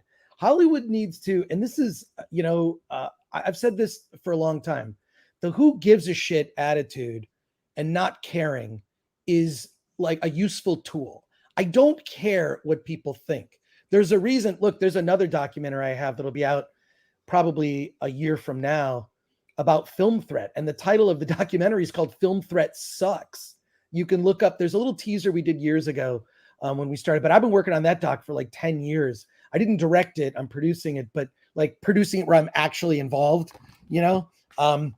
but there's a reason it's called Film Threat Sucks is because I just didn't give a shit what people thought. And I was surprised how cowardly people in Hollywood are. I think a lot of the fear comes from, they might work with someone again, or the person who's mediocre here may be the head of a studio a year or two from now. And you don't ever want to say anything bad publicly about anybody. So it's all this sort of false niceness. And I've always had a weird mistrust of anyone who's too nice to me because I think that they're coming with an agenda. They want something from me. Turns out that's true a lot of the time. People who back in the 90s when I was more naive and I thought people who were my friends were just like, oh, you're just using me because you wanted a specific result. Now I just directly ask people, what exactly do you want? Yep. What do you want? What do you want from me? I want a review on Film Threat. Well, here, go to this page, you submit your movie, we'll review anything. You don't need to pretend to be my friend. And then I genuinely do become friends with people in the industry because there are good people working in this business, but it's filled with cowards and phonies. And it's kind of always been that way. And now it's just different stuff. I would recommend a movie. If I had the money to do this, I would remake this film. This is a movie that I really would want to direct, a modern update of Robert Altman's The Player. If you've ever seen The Player, it's so good. I actually, for a time, worked at that studio where they shot The Player. It's such a great film, and it's Hollywood is exactly the same with its vapidness. Swimming with Sharks was a good one. That's a great one. Yeah. Yeah, there's a lot of good movies that kind of like, just give you a little peek under the hood or behind the veil of what it's really like to work in this business. And it's a bunch of paranoid sociopaths and narcissists. And none of that has changed. And all of the virtue signaling that Hollywood does is completely phony and for looks, all of it. I remember when I first moved here and everyone was like, and I can't believe this became a Seinfeld joke, but like remember the wear the red ribbon? Remember the red ribbon for AIDS? Wear the red ribbon. It's like, I remember sitting here, this is the early 90s, and I'm like, late 80s, early 90s. I'm like, that will not do anything. You wearing a ribbon solves nothing. That doesn't do a thing. And then they evolved. They started doing so many colors of different ribbons for the yellow ribbon. I remember. Yeah. There were a million different ribbons for this cause and that cause. And then we had bracelets. Then the rubber bracelets. Oh yeah, it started with the yellow one, I think. Yeah. Live strong. All that, like that. Yeah, some of them, look, they're genuinely good. Some of them, but look, I see him show up in dodgeball, and you go, "Oh, Lance Jones." But it's like there's a famous Seinfeld segment. I know you know it, where they they show like wear the ribbon, and they're chasing after Kramer. I know you've seen it, right? Yes. Such a great. I've seen them all. Yeah. That's like the one. I'm not the biggest sitcom guy. That's probably the greatest one. That or Cheers. One of those two. Yeah. I was never a big Friends fan, just because I'm like, oh, they're all just rich. How do they have these huge apartments? I was going to from Michigan. This is like the mid 80s. I went on this like search. I'm like, I need to leave Michigan, Detroit, go somewhere else. I'm either going to live in New York or LA. And New York, you would look at these like literally look like a storage container, and it was like $1,000. And I thought, I'm not going to live like that.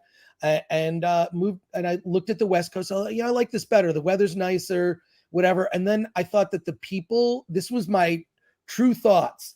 The people in LA were stupider and they lacked work ethic. So I thought I would thrive better on the West Coast. Whereas like the East Coast is very dog eat dog. Well, turns out LA is also very dog eat dog. It's just not what I liked about New Yorkers is they don't give a fuck. They'll say F you to your face. I like that. I like honesty. Yeah. Don't lie to me. LA won't do that. Yeah. No. They've got a dagger behind their back to plunge between your shoulder blades at the precise moment. Yes. Oh. Yes. Yeah. So I totally agree. And Friends, never fucking watched a single minute of an episode. I hated that theme song. It's the night circle of hell. It's like listening to Bruce Springsteen and Bon Jovi playing together. It's like the fucking worst song. It's and I saw that show and it just like it repulsed me. It's just so normie, like me. People same here. That show, I just couldn't relate to any of the characters, and I looked like them, and I couldn't relate because it's like they just were the most milquetoast. I was never a Friends. I did like Seinfeld just because it was some of the episodes was awesome because they were assholes. They were all assholes. That's the way it's supposed to be. It's four horrible people doing nothing. And that was the whole point of the show. It was great. I love Seinfeld and Married with Children. That's another classic. And I love Cheers. Big Bang Theory, fucking hated it. Hated that too. Oh, I despised that show. It was literally the nerd version of Blackface. Like that show. It was. Seriously. That's what it really was. The only one it's not as bad as but Comic Book Man. Fucking hated Comic Book Man. Yeah, I watched a few episodes of that and it just it's reality TV, so it's all fake. I was on one episode. I felt like now I know what a doctor feels like when he sees ER. I was on one episode of a show. You can look this up. I was on an episode of a show called Shipping Wars. it was only because I knew one of the producers. I had worked with him on, I think it was the X Show, and he's like, "Hey, I'm doing this new job. We'll give you $500 if you'll just be on this episode of Shipping Wars." The idea was that they were going to deliver to my place a life-size Han Solo in carbonite and an Emperor in the throne seat from Return of the Jedi, right? Like they were going to deliver it, and there were all these problems. Dude, everything that happened in that show was fake. All the drama. The guy was like an asshole to me on purpose. It's not like it was scripted, but he was playing a part, and I just reacted to things that he said. I didn't buy that shit. It wasn't shipped to my place. I was paid $500 to fake receive a delivery of nerd stuff.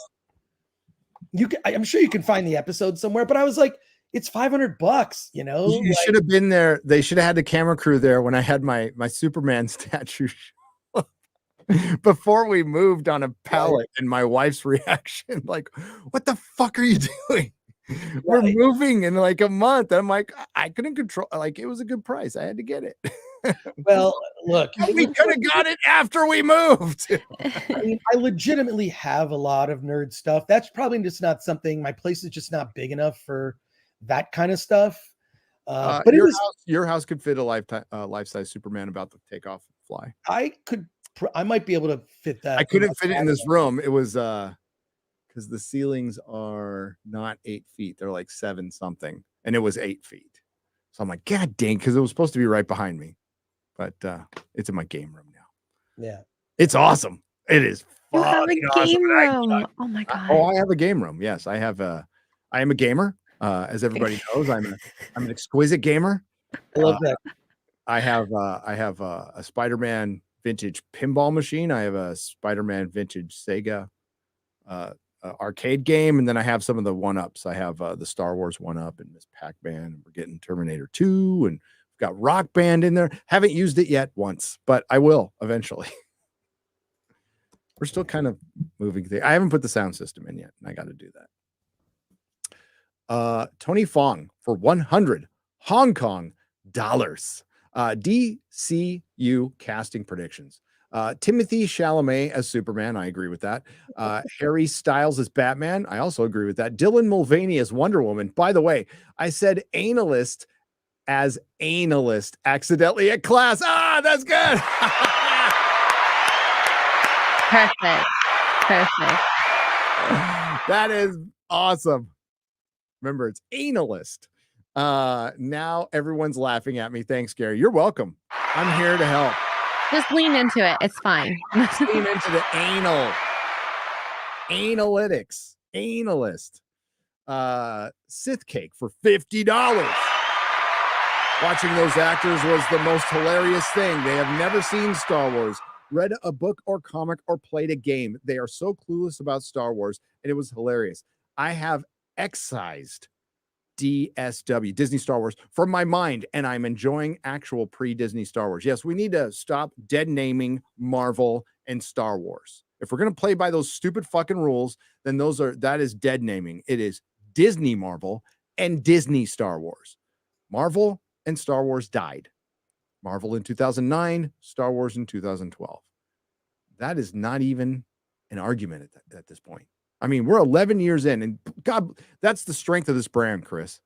The strength of what George created in the 70s is unbelievable, because we still have people hanging out, hope that they're going to get good Star Wars someday. And bless them. They just want to be fans. They just want to enjoy shit. I'm fine with that. But dude, it's 11 years, bro. It's 11. I'm going to sound like Freddie Prinze Jr. Bro. 11 years, bro. 11 years. 11 years. It's time to, as Disney likes to say in Frozen, let it go. Let it go. I don't like the black pill things, but man, like choose your battles. Same goes with Star Trek. I like Picard season 3. I don't think Star Trek is saved by any means at all. I think it's deader than dead. And Doctor Who, it's not looking good, folks. Whatever glimmer of hope there was for RTD, quite frankly, which died on the first interview I saw while I was on a live stream. Maybe things will be fine. And then I heard him on and it just died in that live stream, which is still on Nerdrotic Live. I was like, oh, no. Okay, no. RIP Doctor Who. Yeah, it's not looking good. It's not looking good. I love David Tennant.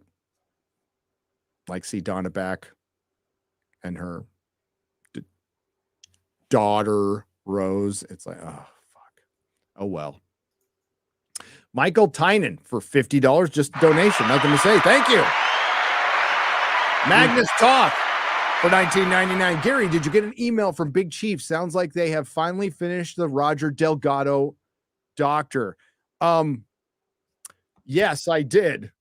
Because I couldn't give him a mass email. So I pinged them on Big Chief Studios is a 1/6 scale company that makes Doctor Who products. I have orders that are going on 3.5 years old. So I pinged each one with a message going, is this actually coming out? Is this actually coming out? Because I need to know, because I'm about to cancel everything. Because you know what? 3.5 years, a bit too long. I can honestly just get the refund. And if I see it on eBay and I still want it later, maybe I'll get it. But like, this is ridiculous, right? Because I'm at the point of forgetting. I've had to change my address there twice. Yeah, I don't know if I got the email or not, but yeah. But the problem is there's an older figure. There's a 4th Doctor figure that I've been waiting on since 2020.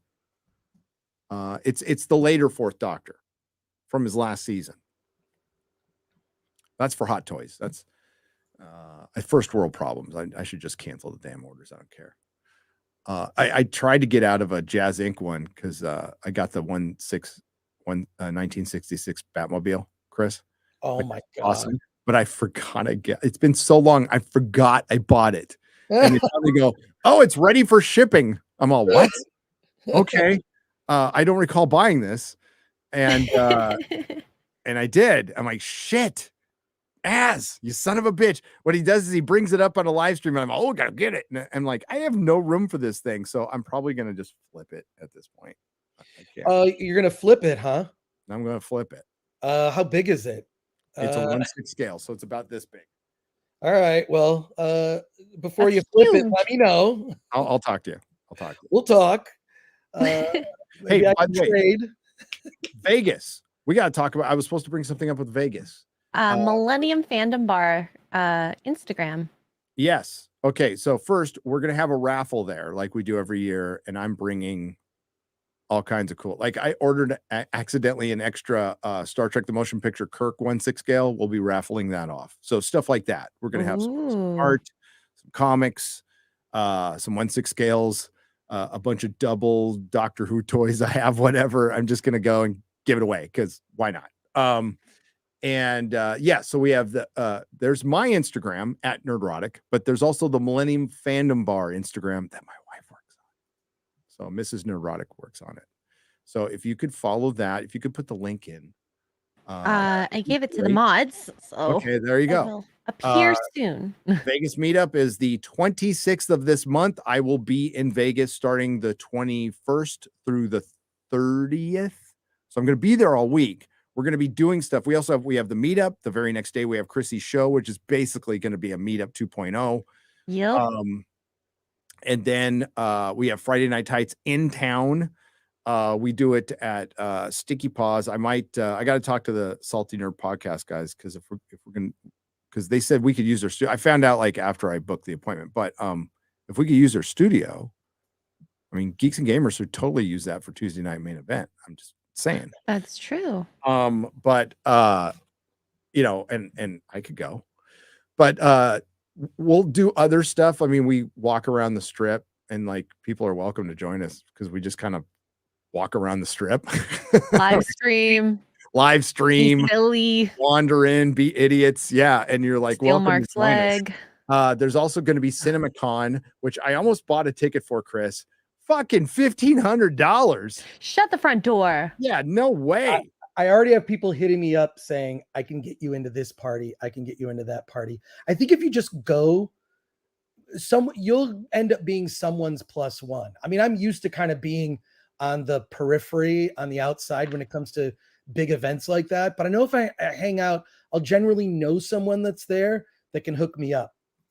Like, so, I would be interested in going like a day. I mean, let's do it.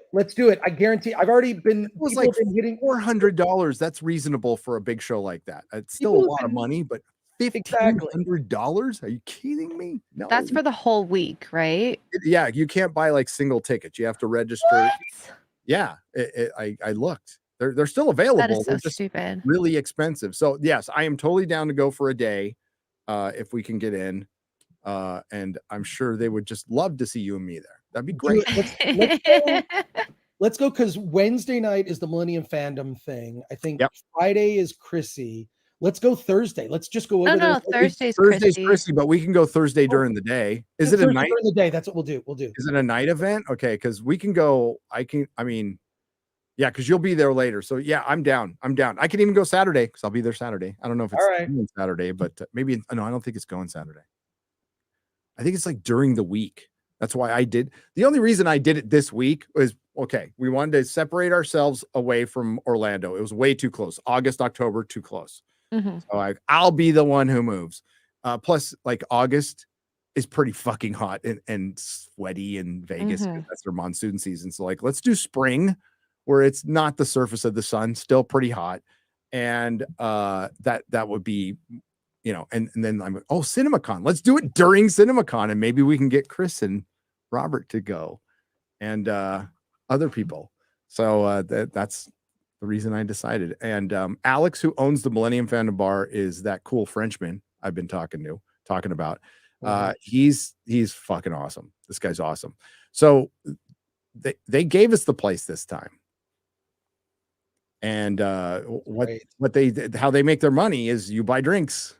And I guess you guys bought enough drinks last time to like, oh no, you can just have the place on Wednesday. Garrett just drank the bar under. Yeah. So fucking awesome. I can't wait. And it's the least we could do. We'll do other meetups for people who can't make it to Vegas. I understand like it can be expensive and it's not the right time, but we'll definitely be in Dallas. I'll be in San Diego with Chris, probably helping him pass around his Blu-rays. If you don't mind, I just invited myself to that, but sure. I'll be in San Diego for Comic-Con, and then we'll be in the UK. So, and then of course, Orlando. But Millennium Fandom Bar, what's the @ on that? Is it just @ Millennium Fandom? At Millennium Fandom Bar. Okay. Yeah. We're almost to 8K. Let's see. Let's refresh. That's good. We only need 52 more. 52 more to get to 8,000 followers. That's awesome. Well done, Mrs. Nerdrotic. Well done. And yeah, she's really good at the Instagram thing. She runs mine completely. So she's really, really good at it. Yeah. Eric Ubox for 5 British pounds says, hi, love all you guys. And X-Ray Girl, love the sweater. Beefcake. I will watch the episode one day. I just liked it because he looked so cute on here. Trevor, you are really? Oh wait, what is a woman? I don't know. Yeah, I don't really know. Chris, would you be willing to come up with a checklist or something /video that I could give my kids to be able to critique film /TV? I want to help them be able to critically think through the entertainment they're watching. Thanks. You should do a book. Oh my God. That's such a big question. I could do an entire live stream just on that question alone. But I always introduced my kids to movies that provoked thought, because if you can teach your children to think for themselves, they're not going to be a carbon copy of you as long as you pass along your values. And you can definitely do that there's certain types of movies that I kind of knew like the ages at which my kids were kind of ready for certain things. Although my daughter was way more into horror than a lot of, kids her age. She was not particularly a girly girl. She liked like H.R. Giger, and she was into like seeing the original Alien. She loved that. My son was not into stuff like that. Just have different taste.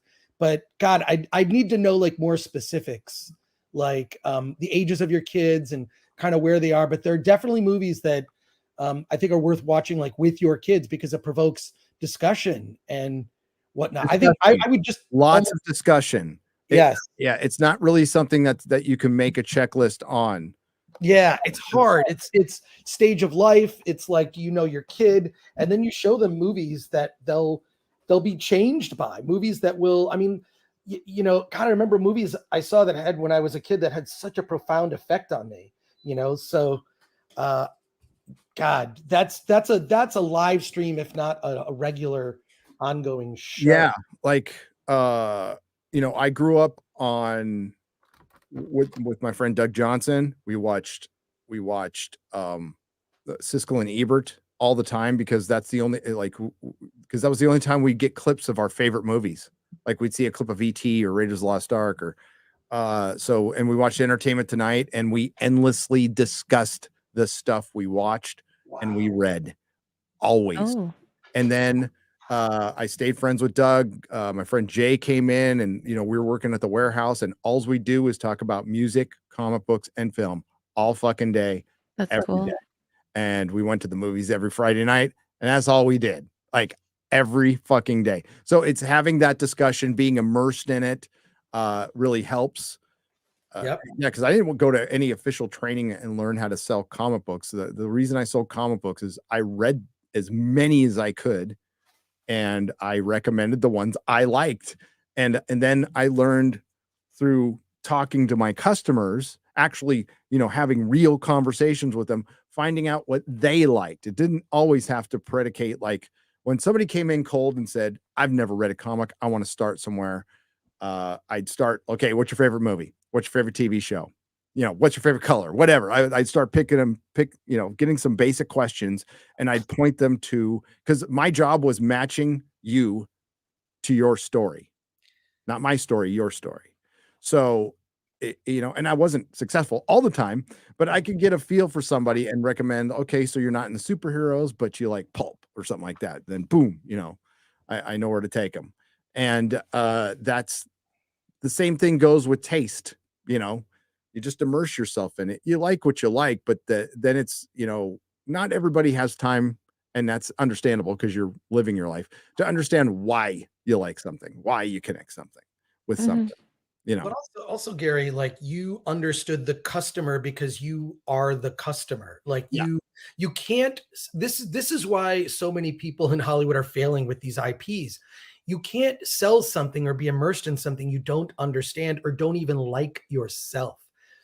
And I talked about this actually on Midnight's Edge earlier this week about a buddy of mine who had done a lot of work at Lucasfilm. And I was pumped. Before The Force Awakens came out, I was like everybody, like, oh my God, this is going to be amazing. They're going to do it right. Everyone, I think, was optimistic and gave Disney the benefit of the doubt. And then a buddy of mine who'd done work at Lucasfilm said, I asked him, well, how do you think the movie's going to be? And he goes, I don't know that it'll be good with this team running it. And I didn't quite understand what he meant by that comment. And now I get it. I totally get it. Like the people that were put in charge are just corporate, you know, they could be doing this. They could be selling widgets, or they could work in textiles, or they could work in Bud Light marketing. Right. That woman, by the way, really interesting. Oh God. Oh no. Doesn't understand Bud Light. First of all, I have never purposely drank a Bud Light. Bud Light is sort of like my go-to just with like light beer. I'm gonna have a Coors Light, whatever. It's like club soda with beer flavor. I don't care what I'm drinking right now. But I've never ordered it on purpose. It's kind of like when you're on a flight and you ask for a Coke and they say, is Pepsi okay? You know, like you just sort of like, fine, is Bud Light the only thing you have? I guess that's what I'm drinking. But I've never ordered it on purpose. But Bud Light also, to me, is a working class, blue collar beer. That woman has never stepped foot in a dive bar where Bud Light is one of the 4 choices of beers on tap. She's never been to a dive bar. They got to stop hiring these people that are so degreed. It reminds me, and by the way, Gary, I am a college dropout. All right, who wrote a book that's required reading at film schools like NYU, the American Film Institute, among others. And I would give speeches at the campus of USC.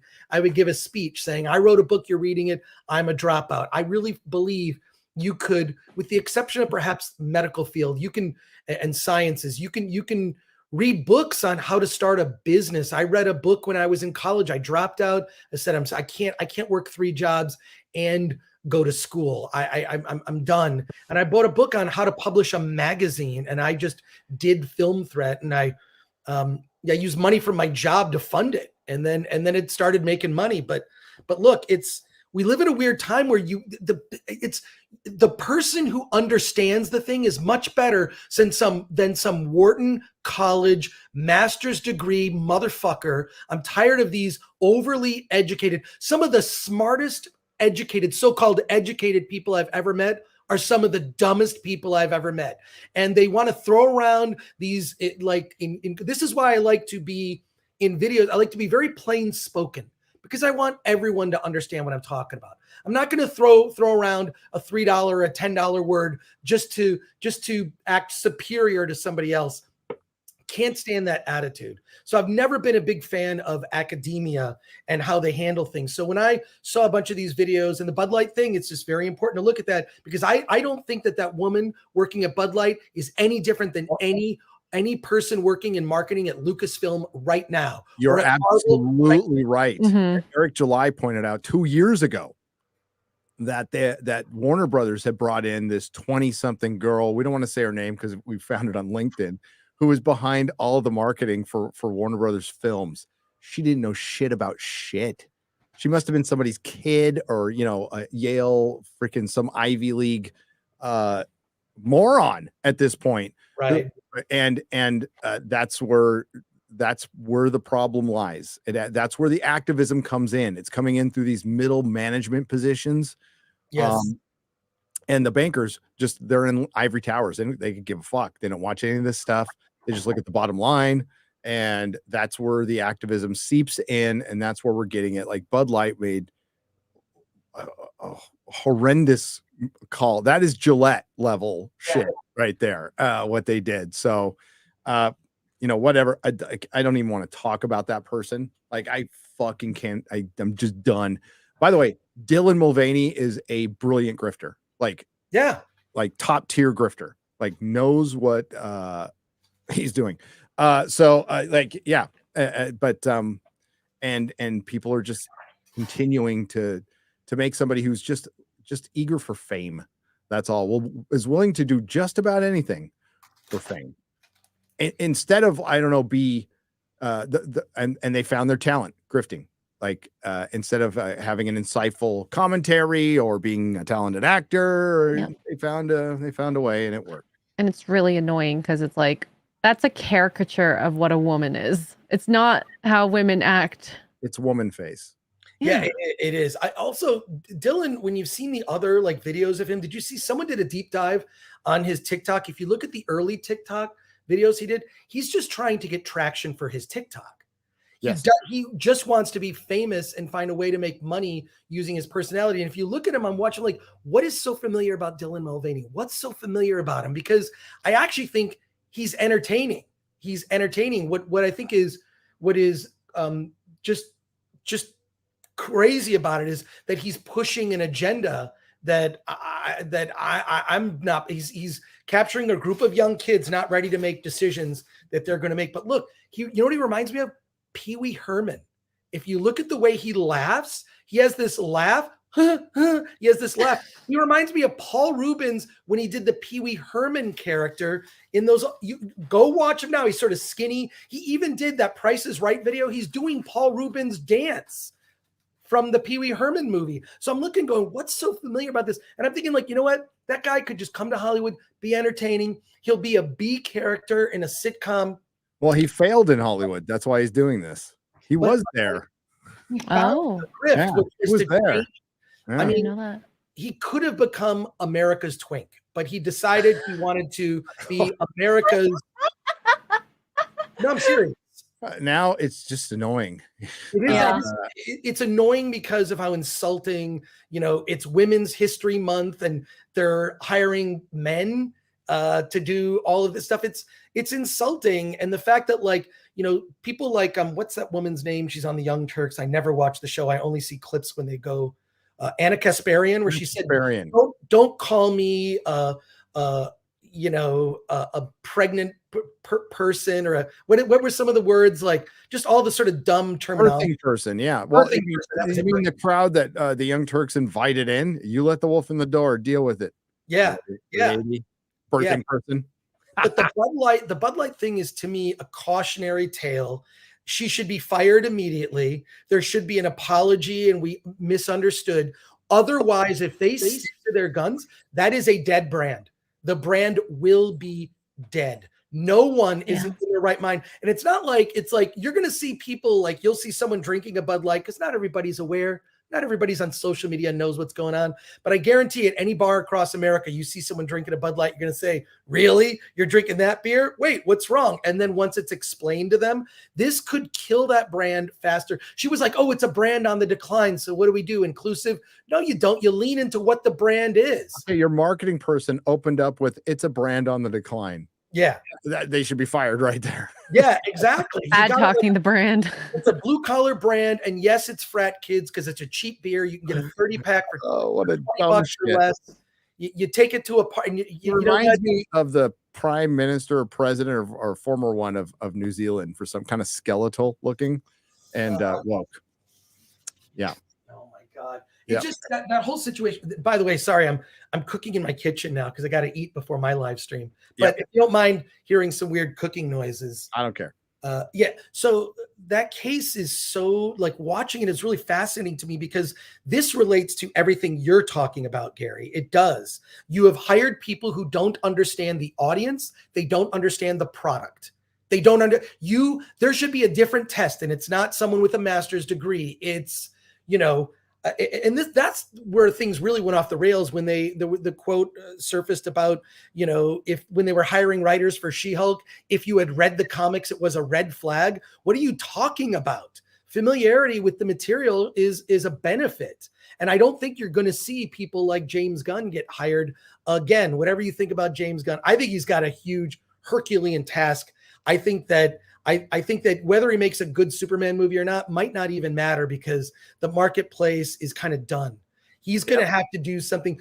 First of all, to reinvent it to begin with. The best Superman movie has already been made. It was 1978, Richard Donner's Superman. How do you do that? But like looking at this Bud Light, everyone in every industry should be looking at who are the people that we're hiring, because degrees and so many people.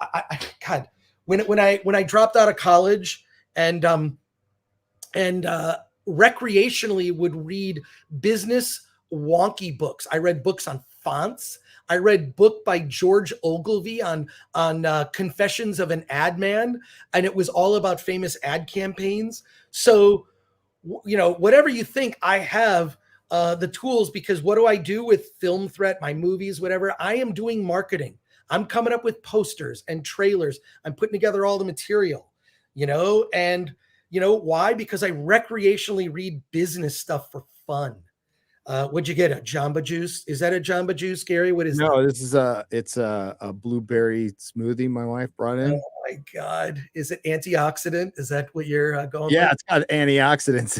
It's the pre-Vegas diet. There you go. It's my lunch. There you go. That works. In a San Diego Chargers mug. There you are. But I think the Bud Light, there is something that connects to what you've been talking about, what we've all been talking about, is the shepherds of these brands and the people making this content do not understand it. That applies to Rings of Power. It applies to the current state of Marvel and Star Wars. It just does. So it does. And Yeah. it's got like protein, something in it. It's healthy. It's for food. You sound so excited about I'm it. so excited. I haven't had bread in 4 weeks. Gary, me too. I miss it. I can't wait to get to Vegas when I can eat. Pizza. Yeah. Pineapple pizza. All right.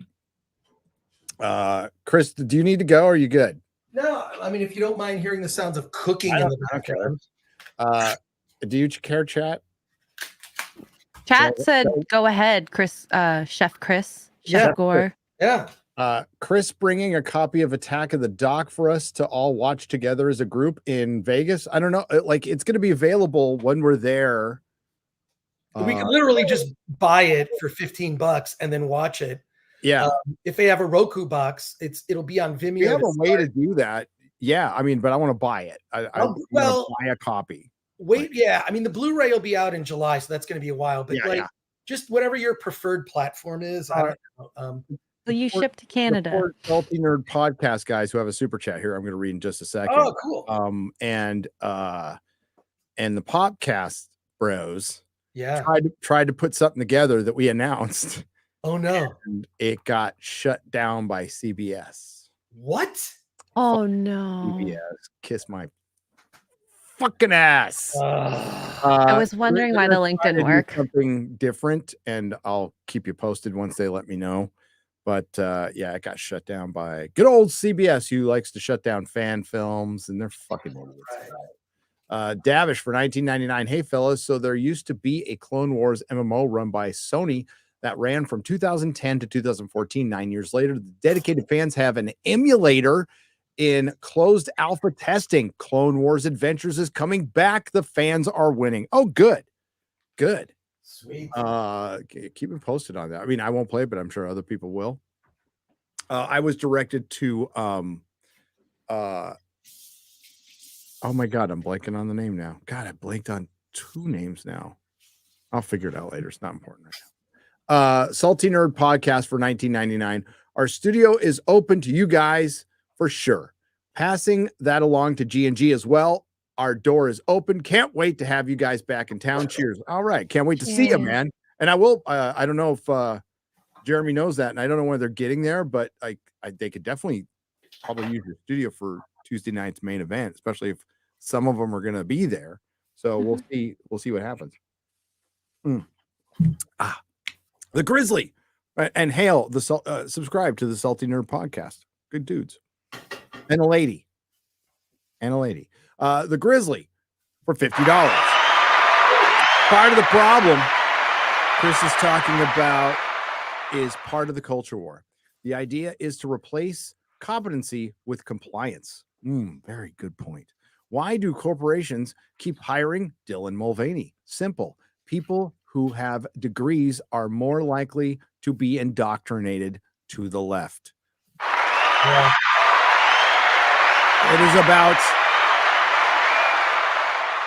It is about compliance. And we found out that there's a lot of people who are willing and able to be as compliant as possible. Jay Cha-Cha for $20. Gary, an X-Ray girl, bringing you both a carne asada burrito from Filiberto's before I hop on a plane to Vegas. Oh, hell yeah. Getting in, that afternoon for the meetup. I'll have to see your live stream to deliver it to you. Can't wait. What day are you arriving is the question. Because I don't know if I want 2-day-old burrito. A carne asada burrito, I'd eat that thing 5 days old. Oh, really? God, they're so good. The San Diego carne asada burritos are the best. I'll have to try it. Out there. I think Vegas might have a place. I know Arizona has a couple of Roberto's like restaurants that are just like the San Diego one. So props to Arizona for coming up on that. Ooh. Andrew Valdez, 2 parts for $10. Love you guys. If channel recommendations are not allowed, don't read my next chat. Thank you. It's fine. Everyone should watch Laxadaisy in this age of just garbage from the mainstream. These indie projects deserve the money and time, and it's Laxadaisy. Absolutely. Shout out whoever you like. Man, it's cool. Nisa Pisa, is that?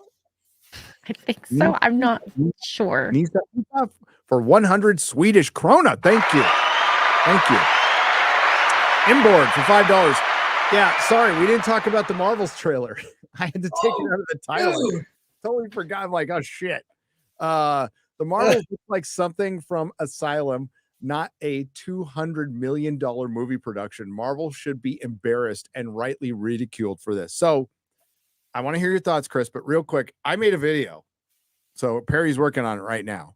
So we can discuss it here, but I made a video, a trailer review. I didn't really do a reaction because of the Beastie Boys song in it, but that's sacrilege enough.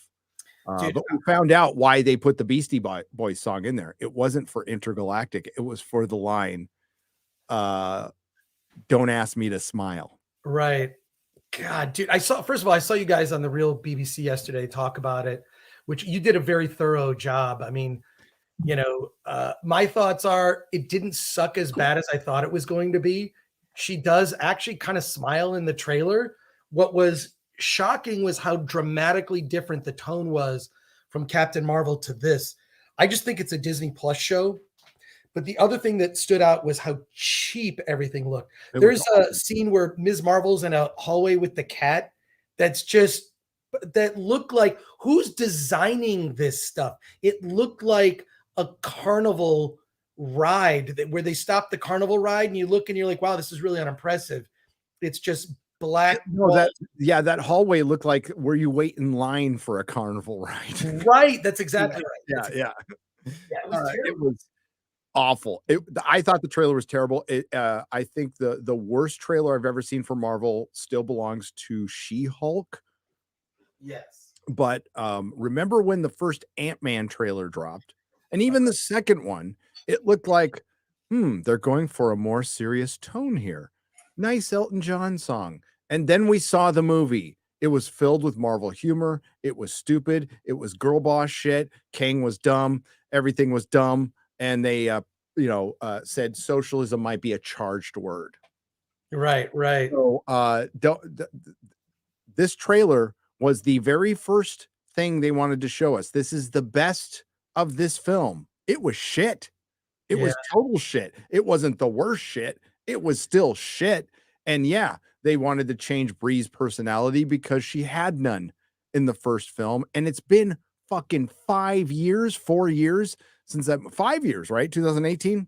Is it 2019? 2018? Whatever. It was before COVID. And she got demoted in her own sequel. She got surrounded by a diversity shield. And this is the best they had to offer? Really? Woman the Accuser, who that's her name from now on. I know she's a gender swapped, obscure character, Darben, from I didn't know. And I've read these comics and I didn't know. I had to get bounding. Sorry, Gary. Sorry. I just got a weird email about HBO Max is changing their name to Max, and they're doing some huge WB event. I put the link in the private chat. That is fucking stupid.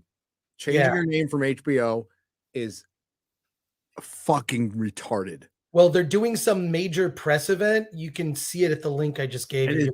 Absolutely retarded. Home box office is the best name for your streaming service. Max, you're gonna go with the offshoot. That's fucking terrible. Oh. Well, it's an hour presentation. You might want to watch it, and then literally just throw the link in there. Let me get some soups. Send it to me. Oh my god, I saw Robert talking about it. I can't believe it. That's so fucking dumb. HBO has been the standard for prestige and now streaming television. They're the fucking standard. And you relabel Zaslav, you're being retarded, dude. You're being fucking retarded. So is the replay there, or is it just available shortly? Because I guess the press event just ended, so he sent me the link. Also will be available shortly. Coming from Arizona on Wednesday before meetup, so probably needs time. I don't know. No, that's the burrito. That's the burrito. All right, so let me see this link real quick. I mean, we can't watch the whole fucking thing. No, yeah, but I mean, you could scrub through it and see what's in it. I don't know. It's a minute 40. Oh. No, I think the press. So it's over. So it needs to process. To render. It needs to process and render. So we'll read soups. What a dumb idea. God, they're dumb. All right, Warner Brothers is still dumb. They're still dumb. Nerdrotic bro, you are hilarious. Is Matt Lewis for $2? I'll take that. It's unintentional most of the time, but if it makes you laugh, I'm at my expense. I am totally okay with that. John Thomas for $10. Gary, was the old woman Ray talks at the end the same woman that warns Annie of the coming sandstorm also was Bo-Katan bait and switch or Pablo being a pain on the set? So the latter is yes. I think Pablo was being a pain on the set, and I think Bo-Katan is absolutely a bait and switch. That's confirmed. Yeah. More than confirmed. This is her show now. And one of the directors said, well, we weren't specific with who the Mandalorian was. Fuck off. That is so disrespectful to really? the audience. You fucking retard. Yeah. Fuck that guy. Gary was I don't know if that was the same old woman. Similar, but I don't think it's the same. Garrett Hayden for $1.99. How do I know if my script for a comic is good? Do you think it's good? That's the first.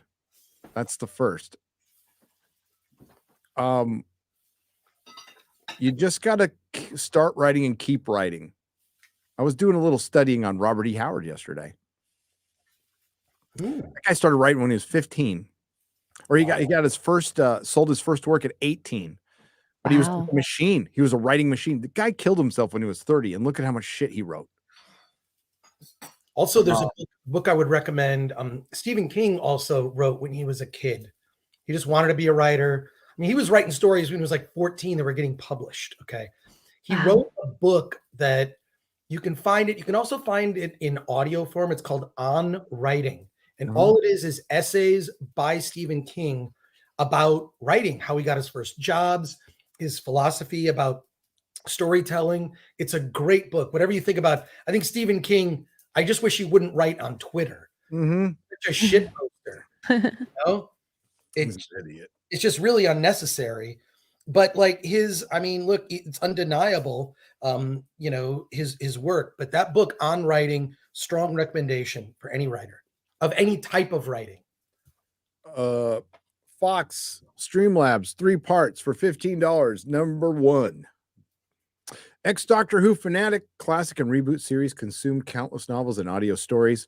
Who has been watching you since early 2019? I've generally only stuck to manga, anime, since my favorite Western franchises destroyed themselves due to your video streams. I've read through The Hobbit for the first time, and the start of this year, I am currently on the start of as of the start of this year, I'm currently on the start of Two Towers and loving it.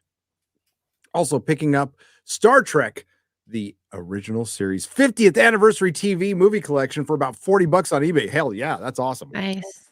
I'm partway through season 1 and I am fully engrossed. Even as someone coming into these franchises fresh and blind, I'm amazed at how timeless they are. Take this as a thank you for being the main force to eventually get me to give them a chance. Oh, I'm glad you did.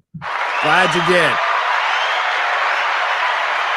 I think they're totally different TV shows, but I think if you like Doctor Who, you're going to like Star Trek, the original series. You just are. I think they're complementary, although completely different. Yeah.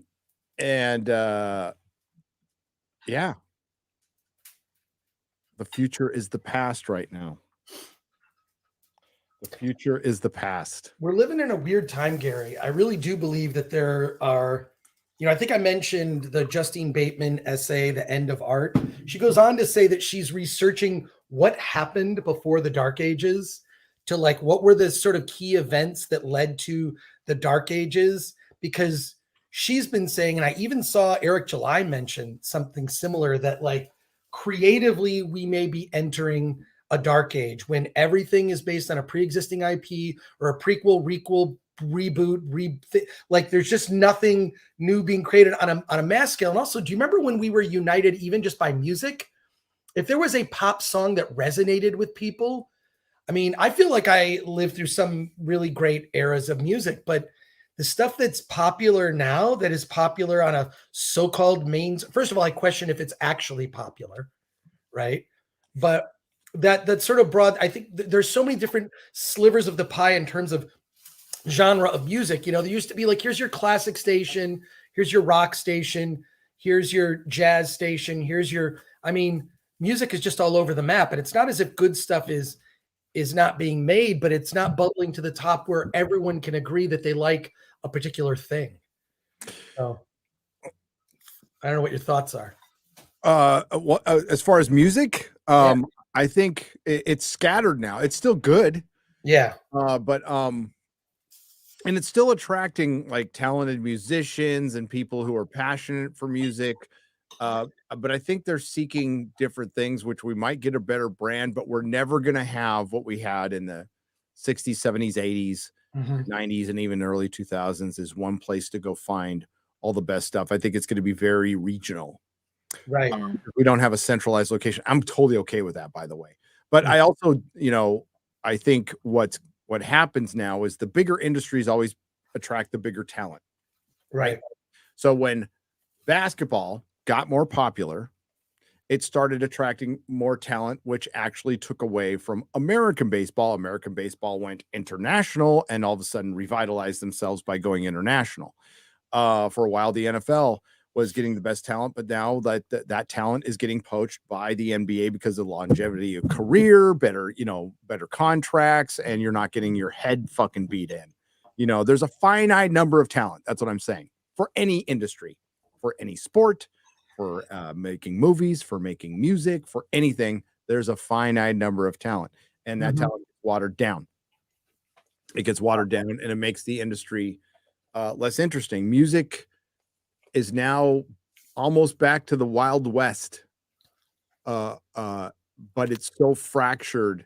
I guess where does anybody go? Like, I don't know if Spotify is bigger than iTunes, and it's just so easy to get whatever you want to hear. So I would say it's still evolving, but in a completely different. You're not gonna have like stadium bands and shit. You're still gonna have few festivals. But I looked at I'm also getting old, so I'm not as tuned into music as I used to be. I used to be very, very, very, very tuned in. But I look at fucking Coachella, and I'm like, that's your headliner, really? Yeah. What? Well, I will say actually, there is a concert that's coming that's touring over the summer and into the fall that I really want to see. Death Clock is coming back. No shit. Yeah, Death Clock, Metalocalypse. And they're paired with, I know this band. It's a Japanese heavy metal band called Baby Metal. Melissa loves Baby metal. Oh, that's cute. So Google it. Their tickets coming close to you, Gary. I think they're coming to San Antonio. It's the Death Clock Baby Metal Tour, and they're coming to Texas. I'd go see that. I'd go see that. I would. Yeah, I needed some code to get the tickets. I mean, I'll get whatever. I just want to go, but it's in October in LA, but I think obviously sooner for you.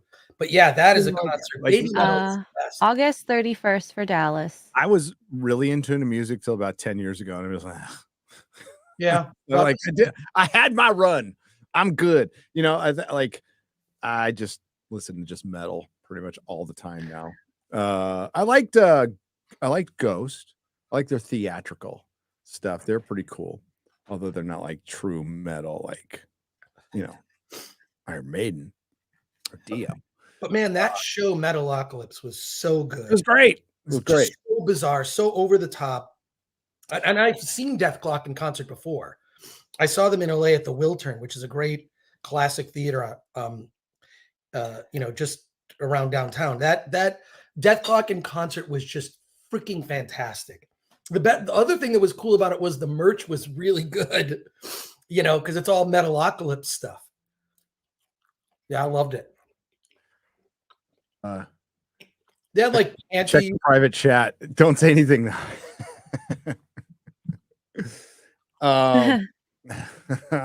Yeah. Oh, and by the way, while I've been doing the show, although right now I've been eating, I have texted all my friends who tried to get tickets through GoFobo.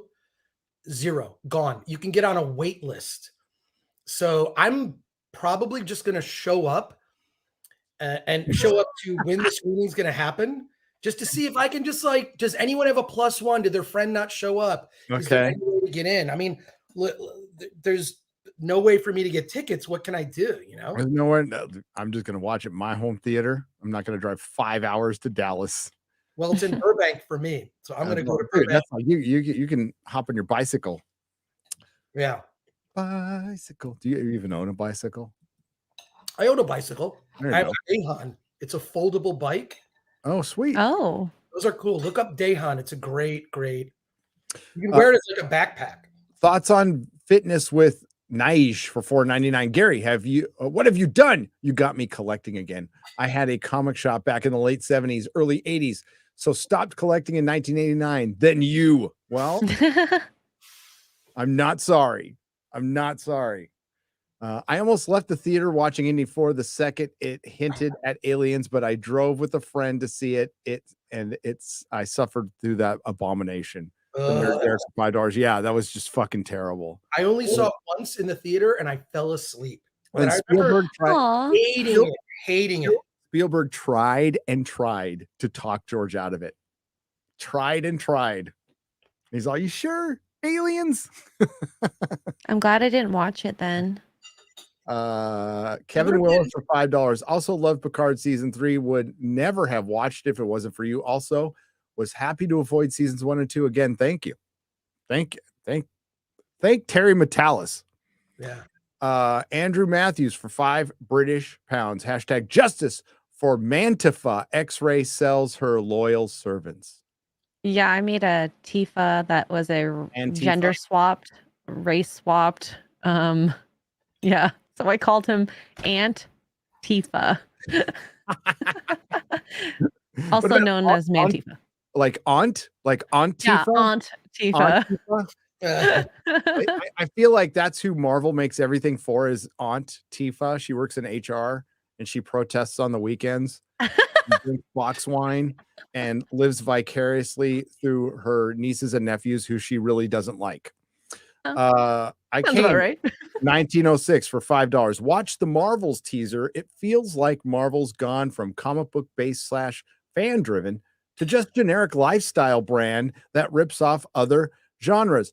Kane, it's very interesting that you point that out, because one Sana Amanat, who created Miss Marvel, which totally isn't a self-insert, said publicly that Marvel was turning into a lifestyle brand. And she's one of the executives. Also has ties to the Obama family. There you go. Dead Eye Max for $10. Gary, my mom translates French for a living. She's French, lived in America for 30 years, and she would love that job. How do I get in contact with you and toss you her resume? Well, let me get it together, because I got to find out if we could get some publishers to translate some stuff over here and convince them that it would make them money. That's the thing I got to do first. But if we keep me in mind, send me the resume, Gary at nerdrotic.com. Because I mean, this might be a job that's too big for me, but if I can help, at least make it happen so I can buy more French comics, because it's totally selfish. It's leaving money on the table, really. It's leaving money on the table. Manga is exploding right now. And I think if you brought more bande dessinée, had bande dessinée sections, in what's left of bookstores. I mean, I got a big old, people still shop here. I got a big old mall near me. That thing is, pretty busy. And it's got a big old Barnes and Noble with a huge manga section. It is bigger than any comic or graphic novel section I have ever seen in my entire life. That was the video you made, right? That you showed us? Yeah. There was 35 shelves of manga. 35. From floor to the top, from top to bottom, not like a half shelf. And then there was 6 half shelves for American stuff. Aurora Uplinks for $10. I am always pitching my script a red light. I sent to Disney. Hope they make it. Oh, they'll just steal it. They'll make it and not give you shit. Hope everyone goes to see it when they get a chance. Gave it to Disney free. I need the writing credit more. Okay, well, if it's for free, I hope somebody else makes it, to be honest with you, but I hope you get your script made. Boog for 25 Mexican dollars. Any thoughts on the upcoming FNAF movie? Is FNAF? What's FNAF? I have no idea. Cat, help me out.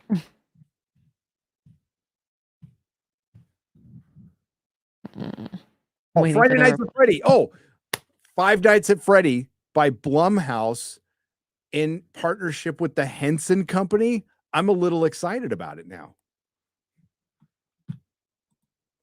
Five Nights at Freddy. My kid loved that game. So I think Blumhouse doing it with the Henson Company is interesting. So I'm intrigued. We'll say, I'm intrigued. Chris, if you need to go to your stream, it's cool. Yeah. He's making. We should do an experiment. Of what? We should see if I can be on 2 streams at one time. I've never done that. I think it'd be fine because you don't use your cam here. I'm not using my cam. I would use.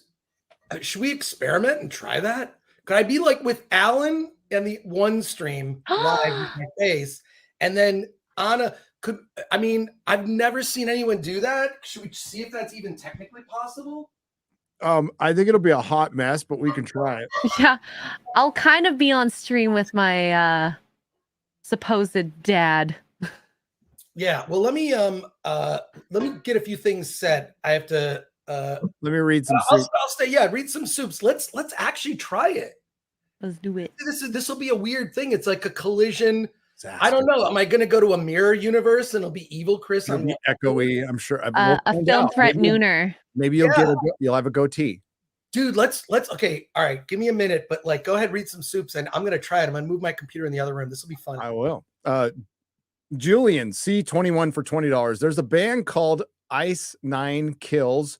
2 of their albums are based on horror movies, and their performances are very theatrical. However, their sound is very modern metalcore, so you probably wouldn't be into it. Yeah, I'm not into them. I'm just old now. I'm fine with that. There's certain I like my metal old.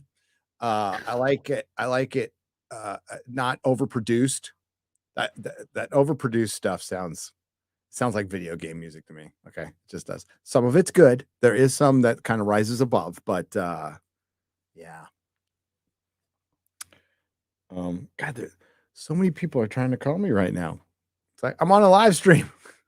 I don't recognize that number. That's Northern California.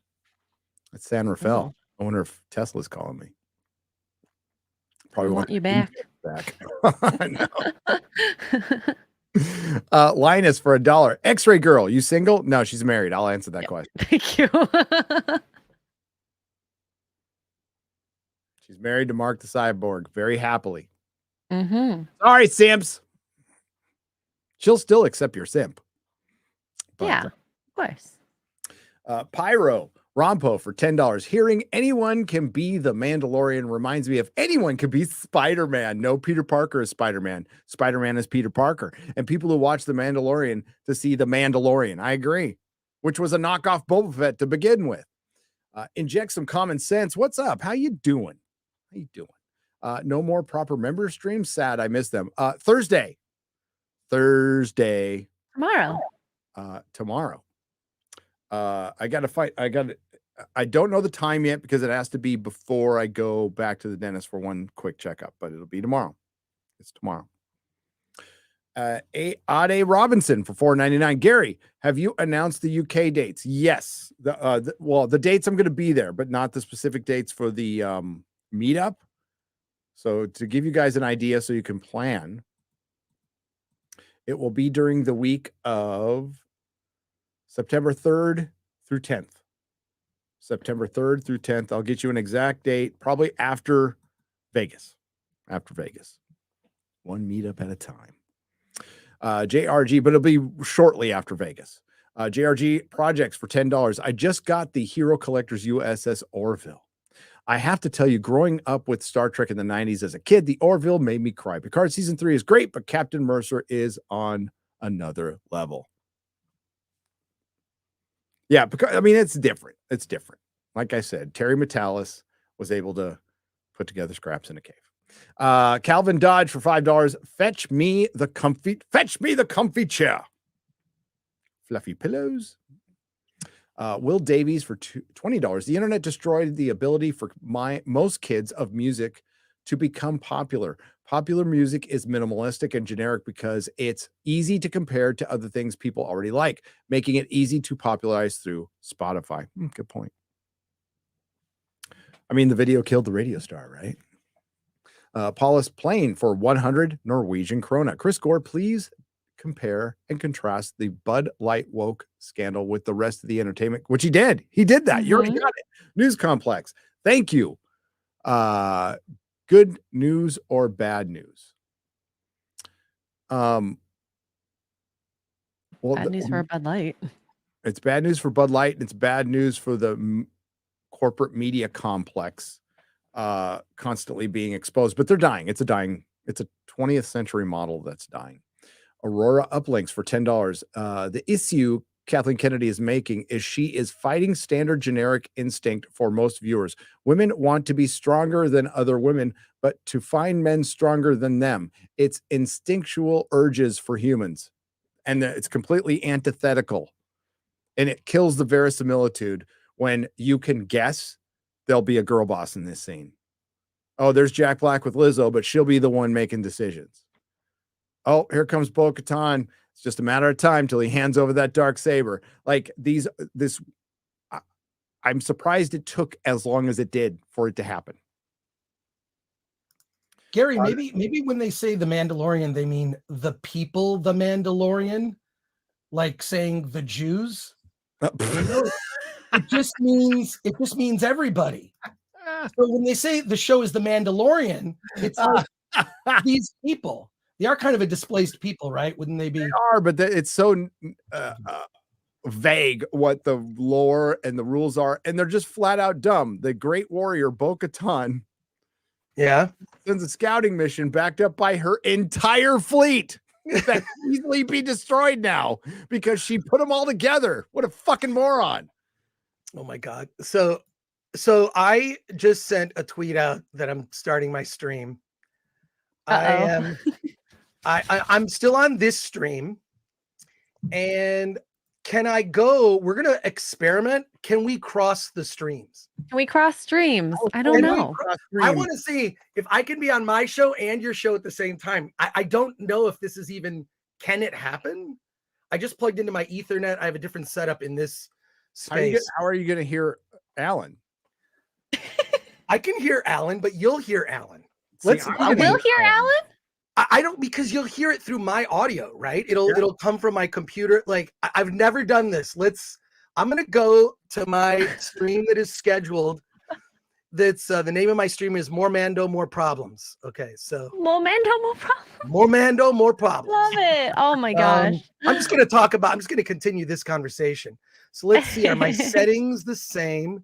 Yeah. I'm using the same mic, the same. Okay. So I'm entering the studio. Alan is there. I see Hi, Alan. Okay, I don't think Alan can hear you. That might be the problem. But let me problem. 69. All right. Hey, Alan, can you say something? Can you guys hear Alan? Alan, can you? Oh wait, no, I can't hear him. You can't hear Alan? No. Oh, okay. I'm on the Nerdrotic Nooner, and I'm on this show. There we go. I'm gonna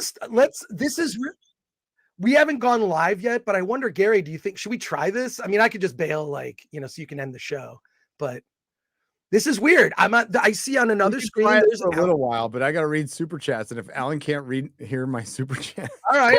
Well, I'll mute you. I'll start my show while you're reading super chats, and I'll come back when we've started our show. Okay. Let's see what's going on. So the Film Threat live stream is going to start in about 1 minute. I don't know. It's just interesting to see what happens, right? No one's done this. This is a YouTube first, folks. Oops. I checked that Warner Brothers thing. It's still not. No. Oh, that sucks. What we can talk about, you're going to hear music.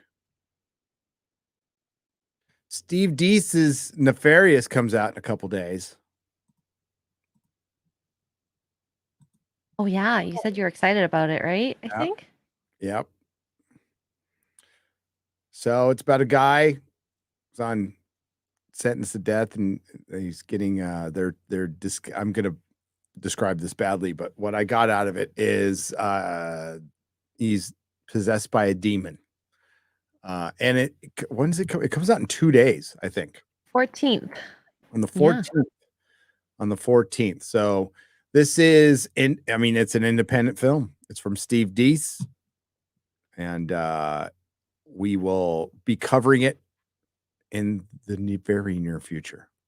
The very near future. I don't know if we oh, there's the trailer. We probably watch the trailer in a little bit, but I got to get to some soups. But nefarious. I'm gonna see if it's. I got to see if it's in theaters near me because I want to see it in the theater. I promised. He asked me to review it, and I will buy a ticket and review it. That was my thing to do. But we'll talk about that. I heard he was in the hospital recently, but I guess he's out now. So I hope he's okay. I hope Steve's doing okay. Aurora uplinks She Wars for $2. Somebody said Star Whores in there too. Where's Star Whores? There are Star Whores from Daniel Kretz for $5. I think I'm gonna do the PG version of Star Whores. I actually did Star Whores before. I mean, that goes way back to my Rise of Skywalker stuff. So I just brought it back. Sir Marhouse for $4.99. Gary, I'm trying to find bande dessinée in French. Je parle Francois, but I can't find it. Advice best I can see is French Amazon. Yeah, it's French Amazon, and the Amazon has some of them in French. They do. You just got to do some digging. But I'll hit up Razor Fist. I'll ask Razor Fist.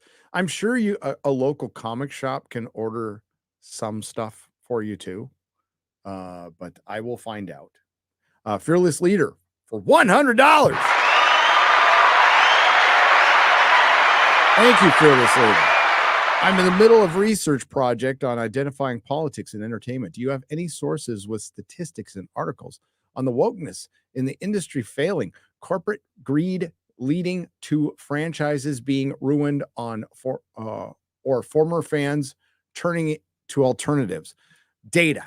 Do we have data? Okay, Gary, I'm on the Film Threat live stream right now on our channel. I can hear you fine. I don't think Alan can hear you, but we need better audio, but I guess you can cross streams.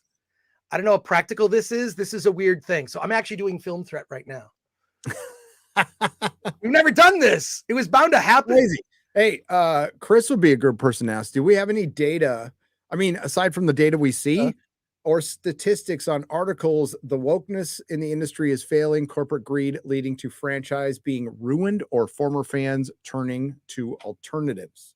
I don't know that there's any. Someone should compile that data, because I've often asked, like, is there data that proves certain types of movies are financially successful and certain movies that do certain things are financial flops? I think that someone should do that research. But I think I don't know if this is really working, because I know Alan can't hear you. You can't hear Alan. Can't hear. And I got to finish these super chats. Yeah, you got to finish the super chats. I'm going to start my stream. Hopefully, if people want to continue the conversation after you're done with the soups or when you end your show, come on over to Film Threat. We'll be talking about similar stuff. But this is weird, dude. We so crossed weird. the streams. Streamception. We crossed the streams. It's bizarre. All right. Oh, Alan says hi. Hi, Alan69. Hi, Alan. Cool. All right. Take care, everyone. Film Threat. Check out Attack of the Doc. I will talk to you soon, and I'm going to see you in Vegas. All right. Take care, man. Bye. Later. Chris Gore. Attack of the Doc.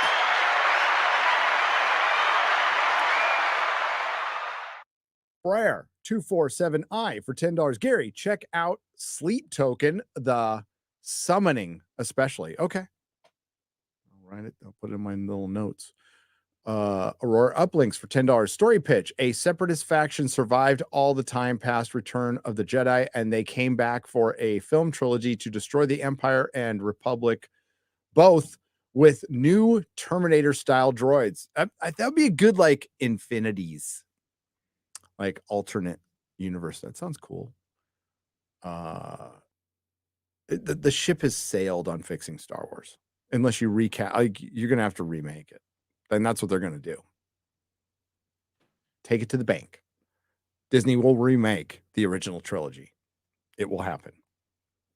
And it will suck.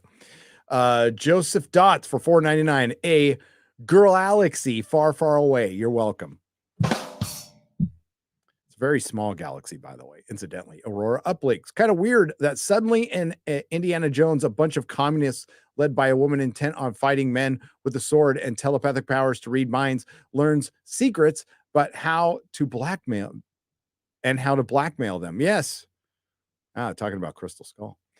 Allie Wells, thank you for the $4 and for the $2. PMS Wars. Aurora Uplinks again for $10. Well, I am just saying Kathleen Kennedy's talent for somehow pissing off the people arguments, interrupting plans to create good stories, ruining Iger's plans, and knowing how to blackmail would explain a lot. It would. It really would. I just think I mean, it's the simplest answer. They're afraid to fire her. She should be fired. I mean, she's as much as people deny it, the merchandising has been halved. So you don't lose half of your shit and expect it. Oh, that's fine. Well, that's good. No, there was no Star Wars is a fucking layup. They had to try really hard to fuck up what they fucked up. You have to think about it really hard to not put Han, Luke, and Leia together in a scene. Eric K for $2. Imagine releasing all of the Lord of the Rings R&B vids with it. The R&B, the interviews, all the special features that are on the DVD or the Blu-ray. It's on the Blu-ray set. That are fantastic. That'd be a long one. You'd be in there for a couple days. Worth it though. Yes, it would. Yeah, because it's basically how to catch lightning in a bottle. That's how it is. Yes, I am literally saying the woman in the Crystal Skull is inspired by Kathleen Kennedy, and George is being sassy and warning everyone in the film like he always does. Yeah, that was well. When did that come out? 4 years before they bought Lucasfilm, maybe, but he handpicked her. He did. Love seeing old movies in the theater, but I think she turned on him as soon as she went because he thought he would be able to control her, and guess not. Love seeing old movies in theaters. During 2020, the theaters were struggling, and my buddy rented out a theater to watch our favorite movie, The Thing. That's a good Final movie. Morpheus for $4.99. Yeah, that would have been awesome. I just got Shout Factory's killing it, dude. So I got They Live on 4K and Bubba Hotep in 4K with posters. Posters I will be giving away at the meetup. Bubba Hotep. I think I have to add that to the list. Then. Bubba Hotep. Bruce Campbell playing Elvis. And oh my God, I'm blanking on the other actor's name. I'll get it for you. I also think it's really cool because a lot of the old movies I was either not interested, not allowed, or not aware. I would love to see that in theater. Bruce Campbell plays Elvis. Ozzie Davis, the elderly black actor, plays John F. Kennedy. And they're fighting an Egyptian mummy. Okay. It's a crazy movie. It is great. I freaking love it. Elvis and JFK. Elvis and a body swapped JFK. So it's a funny movie then.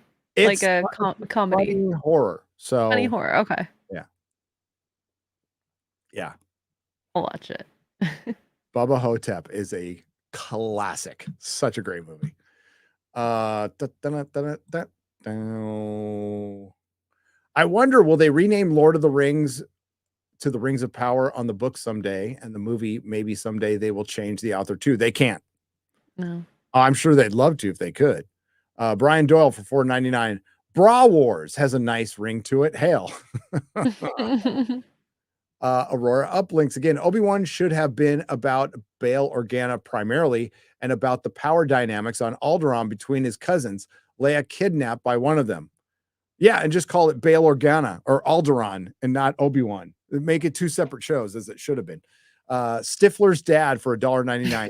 Staff of Kings. Indy looks for Moses' staff. Yeah, like Spear of Destiny, Moses' staff. There's so many more artifacts they could look for, and it doesn't have to be from Christianity or Judaism. It could have been something else, you know. Like I said, Atlantis would have been the big one. Atlantis would have been cool. Aurora uplinks.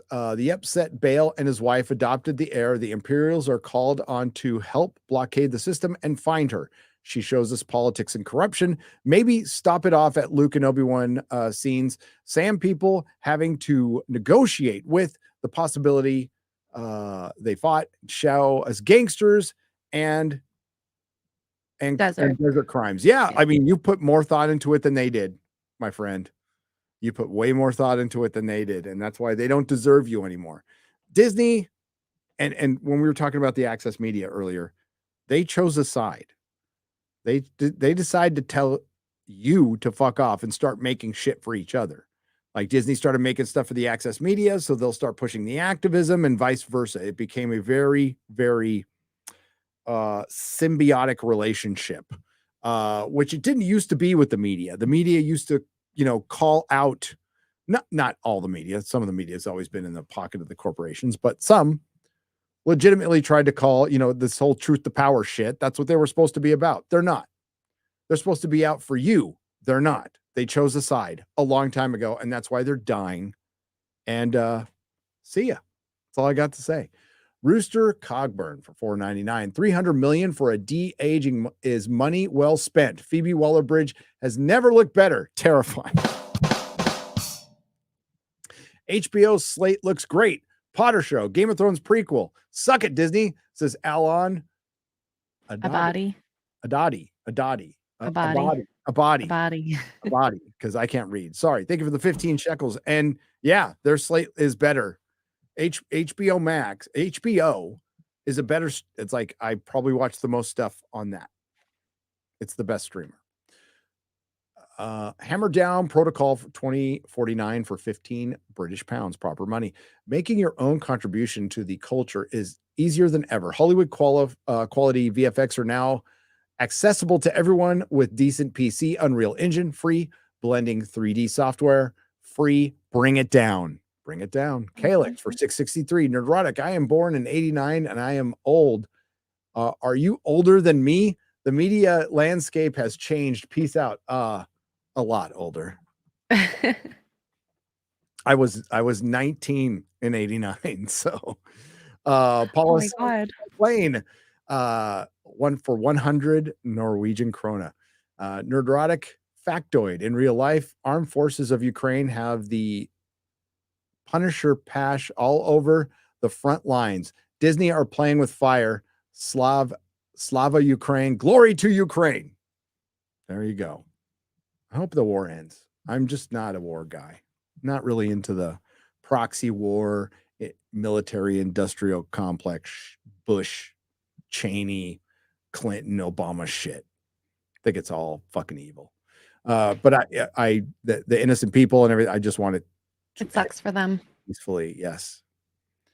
Star Wars Celebration had 20,000 on a live stream. Has FNT beat that? Patrick Lemire for $1.99. No, I have personally beat that, but FNT has not. Slow and steady. Slow and steady. I'm not going to combine Rumble because that's cheating. So.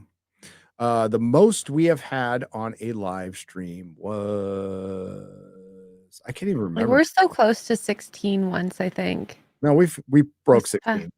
Was it with the? It was 18. That's our 18. Record. Okay. 18 our record. Alex, right?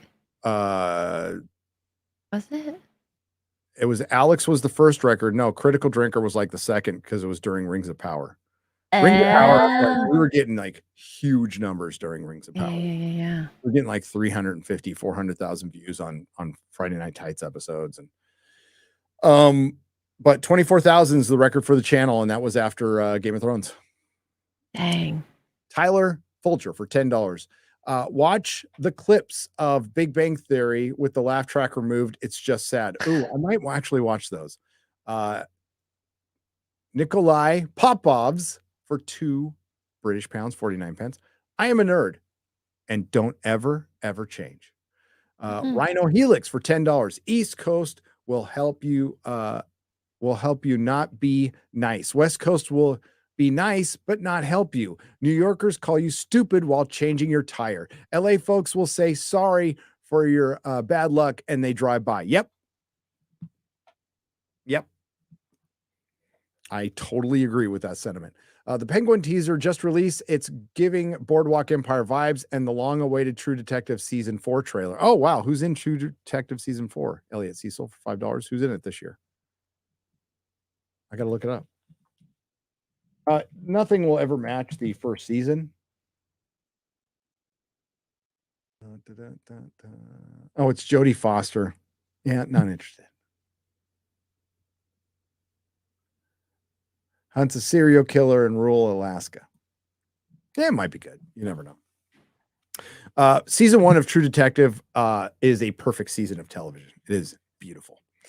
Chris Lanier for $10. Looks like Drunk and Egg may be headed our way. Fingers crossed.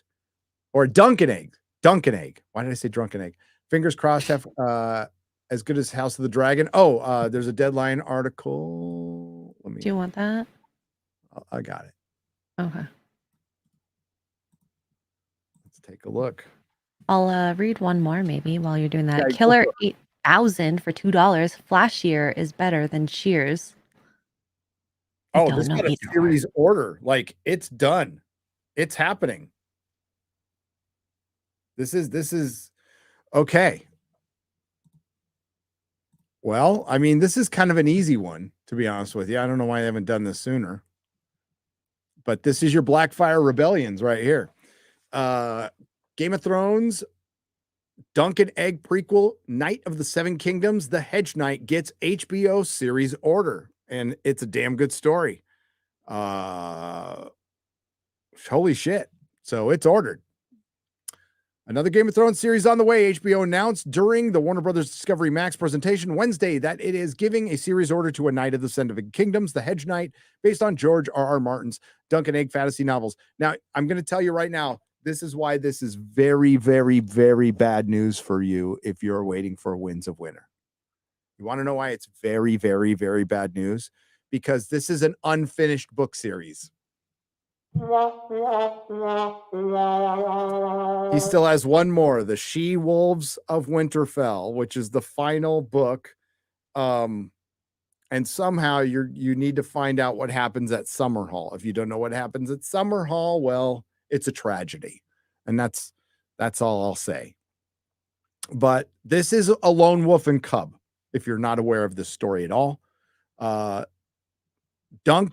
Sir Duncan the Tall is a very tall knight and possible descendant of the Lady of Tarth. And Egg is Aegon the Fifth, who at the time wasn't expected to ascend the throne and basically became a squire to a hedge knight. Shaves his head so he doesn't look Targaryen. And it's a lone wolf and cub in the Seven Kingdoms. They're short novellas and they're very good. And what they do is they tell the story of Bloodraven, who is my favorite character in all of A Song of Ice and Fire. Bloodraven is the three-eyed crow, by the way. But when he was younger, and he's an albino bastard Targaryen. But it tells of the Blackfire Rebellions, which is an offshoot line of the Targaryens. And yeah, looks like it's happening. But George ain't finishing that book.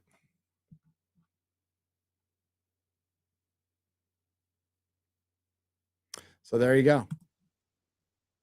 So I don't think they're backing off on Game of Thrones at all. Doesn't look like they're backing off on Game of Thrones. Well, it's making the money. Well, yeah. So what will be interesting in those series will be there's no dragons. The dragons are gone by then, but there will be lots of magic. There'll be lots of werewood because of Bloodraven. So we'll probably see a lot more Bloodraven, which would be kind of rad. He uses werewood arrows. And he's an albino. He's basically Elric. So there's lots of Elric in A Song of Ice and Fire, and George has never made a secret of that. The Targaryens are practically based all on Elric. So, yep. Nick Harrigan artwork for £5 British. Indy 5 is looking terrible, and PWB is front. Phoebe Waller-Bridge is front runner to direct James Bond. Have you seen the rumored casting for M? God help us, another dead franchise. Yeah, James Bond's dead. The Dark Ages was caused by colder weather, just like the Age of Enlightenment was brought on by warmer weather, longer growing seasons, more food, more time to think and ponder. Says Shock 2957 for $9.99. You are absolutely correct. You are singing the praises of Randall Carlson right there. Randall Carlson, who we're going to see in Asheville, North Carolina. I have to do something to fix the affiliate link on something. But I already did it. You did it? Thank you. Yeah. Okay. Just the order.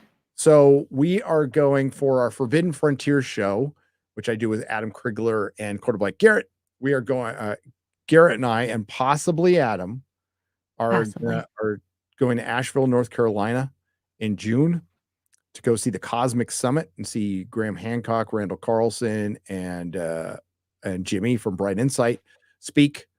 And it's sold out, but you can watch it via live stream, and we have an affiliate link to do that. We'll also be doing interviews from the show. So if you're into our Forbidden Frontier show on Sundays on Nerdrotic Live, that's what we're doing. So and that's going to be the week June 16th and 17th. after Dallas Fan Expo or before? I can't I before. think it's Before. at. It's the week before, because it's, or is it after? I can't remember. This is June 16th. I don't remember when Dallas is. Dallas is after that. Okay. What's before that is Contact in the Desert in Palm Springs, which we'll be at. Busy June. Wait, this is June 16th, right? Quentin Collins for $10. Short notice, Gary, but Robert E. Howard's Days is being held in Cross Plains, Texas on the 28th and 29th of April. Oh, shit. I'll be in Vegas. Oh, I'm no. there twice. Great experience for the Robert E. Howard fans. I'm going on my way out to Vegas. We're going to the museum. We're going to hit the museum. And the, what's it called? The Cosmic Summit? No, the coal. What was it? The crater. Oh, Meteor Crater. Meteor crater. Meteor Like it's so Crater. Yeah, simple. we're going to be hitting Meteor Crater in Arizona too. It's a big hole. It's fucking awesome. You get to see, they have a big meteor there. It's not the one that hit, but they have it was somebody donated it. It's just a big chunk of metal. It just brought a meteor from another meteor crater over. Yeah. Oh, wow. The whole museum. It's a really good. Like, it's worth the trip. It's absolutely worth it. You see, I mean, it's the most well preserved meteor crater on Earth. Like, it looks like it landed, not too long ago, not 50,000 years. But, there you go. It's a preserved hole. That's what it is. Nate the Scott, what's up? For £5 British. Rewatched all of Friends during lockdown. Every single character except Joe had some point screws another friend for selfish reasons. Yeah, I mean, I get it. It's like a soap opera. I've been into soap operas. Like, I used to watch with my grandma, like Santa Barbara and Days of Our Lives and stuff. I used to watch them and get into them. I like, nothing wrong with that, but Friends repulsed me in every way. I was way too cool for Friends. Maybe not, but I thought that. I was in my Lone Wolf. Okay? It was the 90s, man. I had like hair down to my butt. David Talari for 11 Canadian pesos. Back in the day, we had Wonder Woman. Now the MCU wonders, what is a woman? Elliot Cecil for $5. Has Hollywood lost original ideas? They're rebooting the Harry Potter franchise in series format. So did they go ahead with that today? I think so. I mean, saw tweets about it. They are out of ideas, but that's like the one thing, if they did right, made sense. It would, because you're really doing something different from the movies. You are expanding the books because the movies left out so much shit, but you're going to get a very diverse cast. Yeah. Which is fine on certain levels. I mean, it was diverse in the books, but Ron, Harry, and Hermione look a certain way, and they're not gonna. Yeah, they just tweeted 2 hours ago, your Hogwarts letter is here. Max, not HBO, has ordered the first ever Harry Potter scripted TV series, a faithful adaptation of They said iconic okay to that. They must have backed up the Brinks truck to her because she will not do comic books. They've tried to do comic book adaptations forever. She won't do radio shows, which I think would have been the most logical choice after the movies, doing a radio show, which I can't believe George hasn't done with fucking A Song of Ice and Fire either. Like a fully casted drama, have BBC do it or something like, or well, don't have BBC do it anymore, but somebody. Yeah. I would love if Adam Driver did a Snape prequel. I would have liked to see that story. He'd probably be fine as Snape. I don't hate him. He was just terrible as Kylo Ren. I never watched it, so I have no idea. There you go. But Alan Rickman's Snape will never, ever be equaled. No, absolutely not. I'm open to it. I'm open to it. And if they stick to the fucking book, even if they switch a couple of characters around, as long as they just stick to the book, I'm open to it. We'll see. I believe that'll happen about as much as I believe Kathleen Kennedy get fired tomorrow. Rings of Power will be good. Or Rings of Power season 2 will be good. But if they stick to the book, and they get the right actors that can act, I'm fine. I'm fine with it. I mean, I don't think they'll fuck with the look of Harry Potter. I don't. And Ron Weasley is a redhead, so you know they're gonna make him. They're gonna be a black family. Black guy. You know it. They're gonna be a black family because they're all redheads, and it says it multiple times in the book. So they can't pull this shit where like they weren't specific in the book. No, they are very specific in the book how the Weasleys look. More specific. You always than know. anything. You know what every Weasley looks like. Mm-hmm. Oh my God. You know they're going to do that. I think it's time for me and Ryan to do our Harry Potter live stream. Ryan, you out there, buddy? I know you listen to every one of my live streams. I think we should do it this week. I think we should do it this week on this announcement. We'll talk. Where is the Horse and the Rider for $10? As much as I love Japanese movies, everyone is always talks about Ghibli, the phenomenal movies, but no one remembers American animated stories like Iron Giant.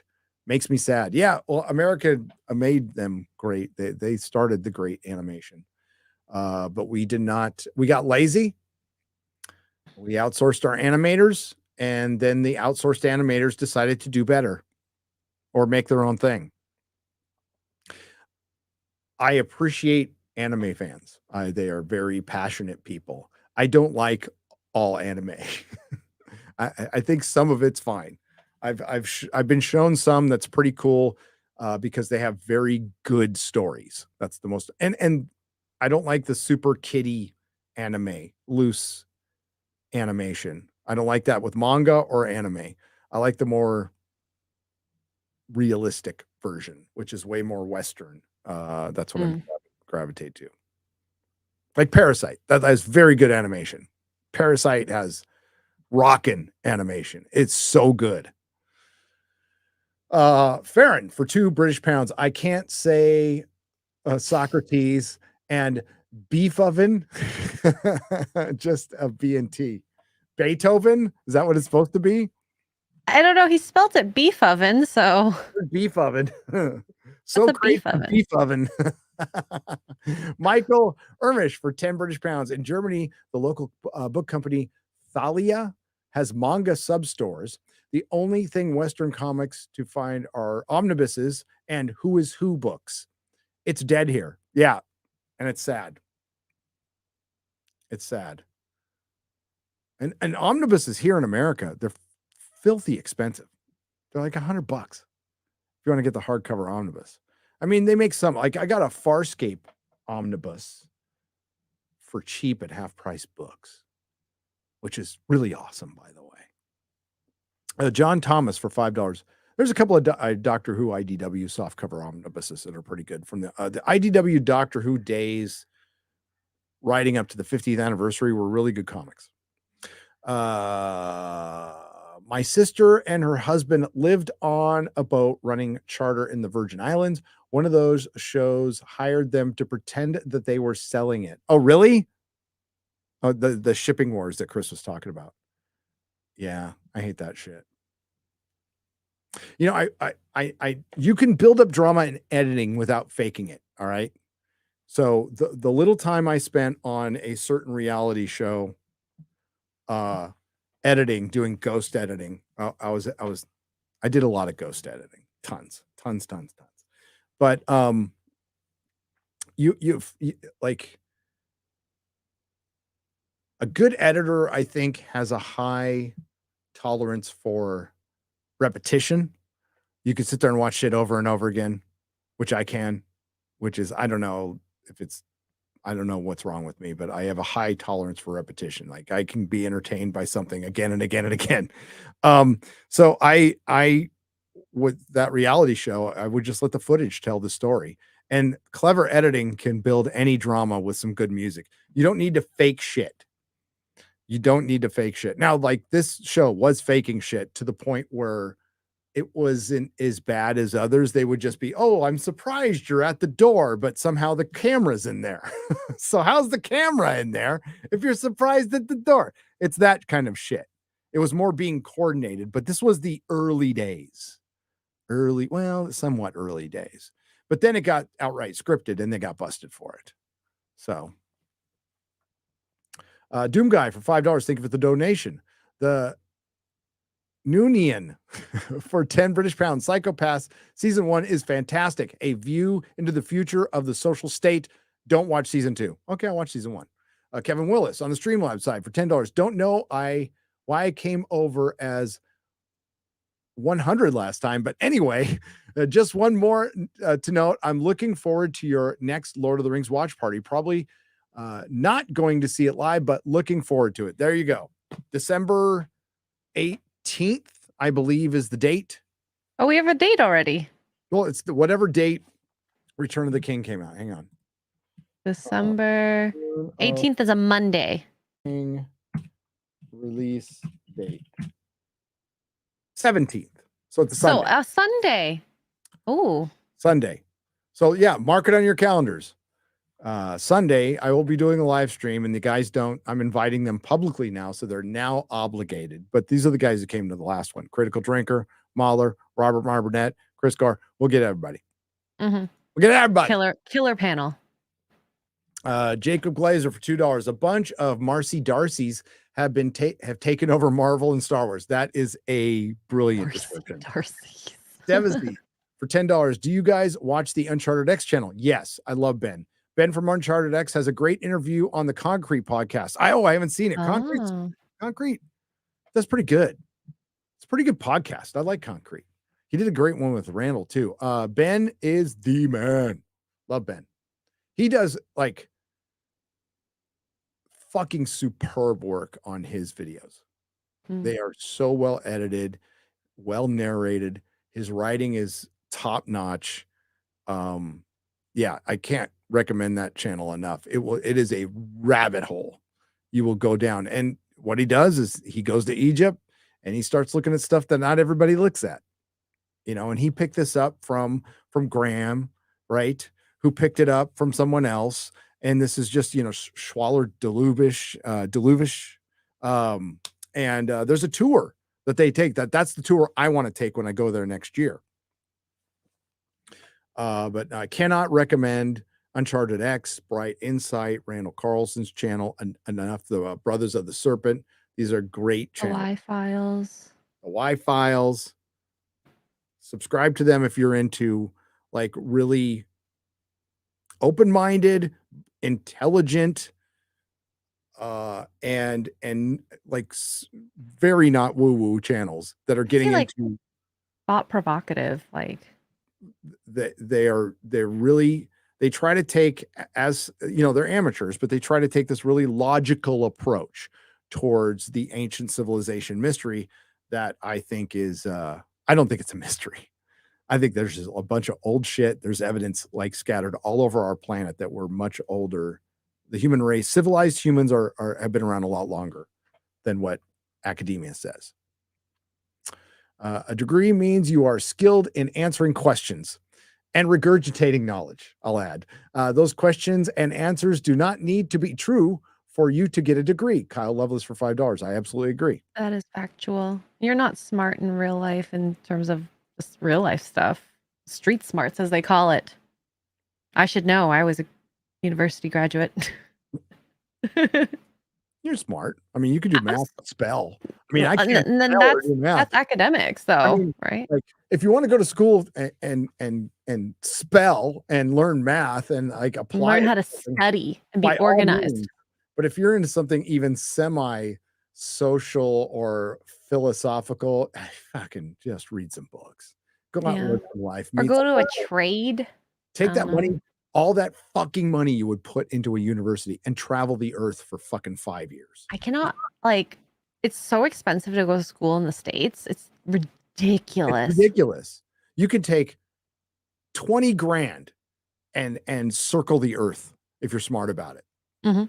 You know, In the whole year. and all you meet need. people, and you will come back a different person. Like, you know, the first time I like traveled abroad, I came back like a different person because I was very curious. So like I went off the grid immediately. I didn't go on any planned tours. I'm like, I'm gonna go where I want to go. I want to go to the seedy parts. I want to talk to people. And yeah, you find out a lot. And that comes from like walking around Mexico when I was a kid. Like completely fearless. Like I felt totally safe there. Like never in danger. You know, I knew that even if the cops took me in, you know, a phone call to my dad or $20 would get me out, you know. But yeah. Can't do that shit anymore. Bearded physicist for $5. Don't forget, she's the alpha and the omega, the first and last female VP in Budweiser. Her deleted LinkedIn said females first. Wait, she deleted her LinkedIn? Yeah, she's gonna be fired. They just fire her publicly. She was young and dumb. She was young and fucking dumb and did a live stream and didn't think anybody would find out and watch. And honestly, what I heard was they just Bud Light just set out gift packs to people, to influencers. And Dylan decided to just say, "Oh, I'm being sponsored," when they just sent him some beer. That's what I heard. I don't know if that's true. I don't know. As far as I know, she could have actually recruited him, but that was the situation. Still a dumb move. Still just absolutely a dumb move. Learn to keep your mouth shut. Yeah, you know, if they had, they're gonna have to come out and apologize. Mm-hmm.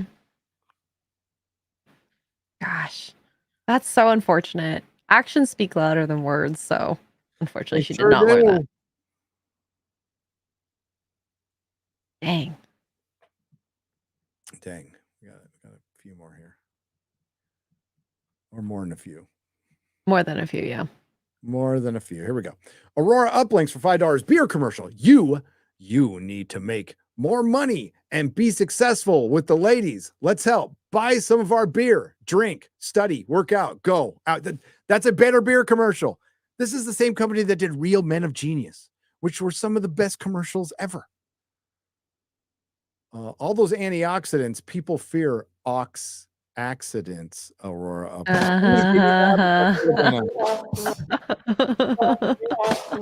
Dad joke. Appreciate the episode. Logan Drake, 15 for $5. I feel you, Chris, on tickets. I had the same problem in Orlando, got lucky. Thank you for Robert and you guys for the heads up and all you do. Yeah, this IMAX screening is huge, and I hope people go and have fun. I hope they go and have fun. I really do. I miss the days when you had to either call or go to the actual box office and line up and put the hard work in, not just wait online, like wait in line online and defeat bots. Well, there used to be a time where we would walk up to the theater and not know what movie we want to see. We're like, you want to see this one or this one? You want to see that one or that one? You know, those are the good old days. Like, well, it's because like you had like 4 or 5 to choose from, and It's weird. We have more to choose from now, but it feels like we have less Quality. because we Not do. there. But like, I remember vividly, like walking out of Total Recall, like just mind blown. Walking out of Terminator, the first one, mind blown. Running Man, just like, you know, all these Arnold, you know, like Terminator was like the shit. I thought it was like the coolest thing I've ever seen.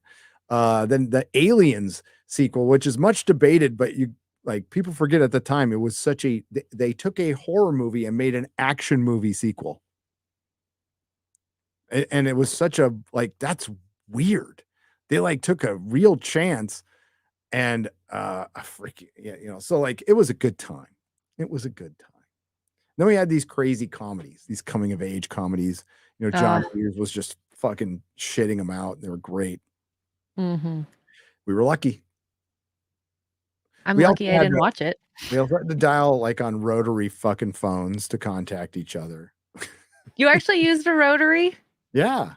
I mean, we had a dial, we had a push button too, but like there was no difference. I had one as a like we went to the store, one of those resale stores to buy one specifically because I wanted it because in the movies they had that. They're so cute. We have a couple in the house. We have no phone line to put them to, but we have a couple in the house. Not applicable for $2, except good criticism to write better. Mean editing. Yep. Mean editing. Yeah. You got to be mean to yourself. Oh my God. It, you know,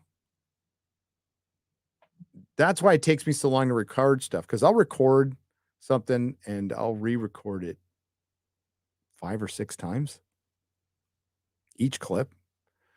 Because like I'll fumble, sometimes I'll fumble a word or something like that, but then I'll think of something better to say and the delivery has to be right.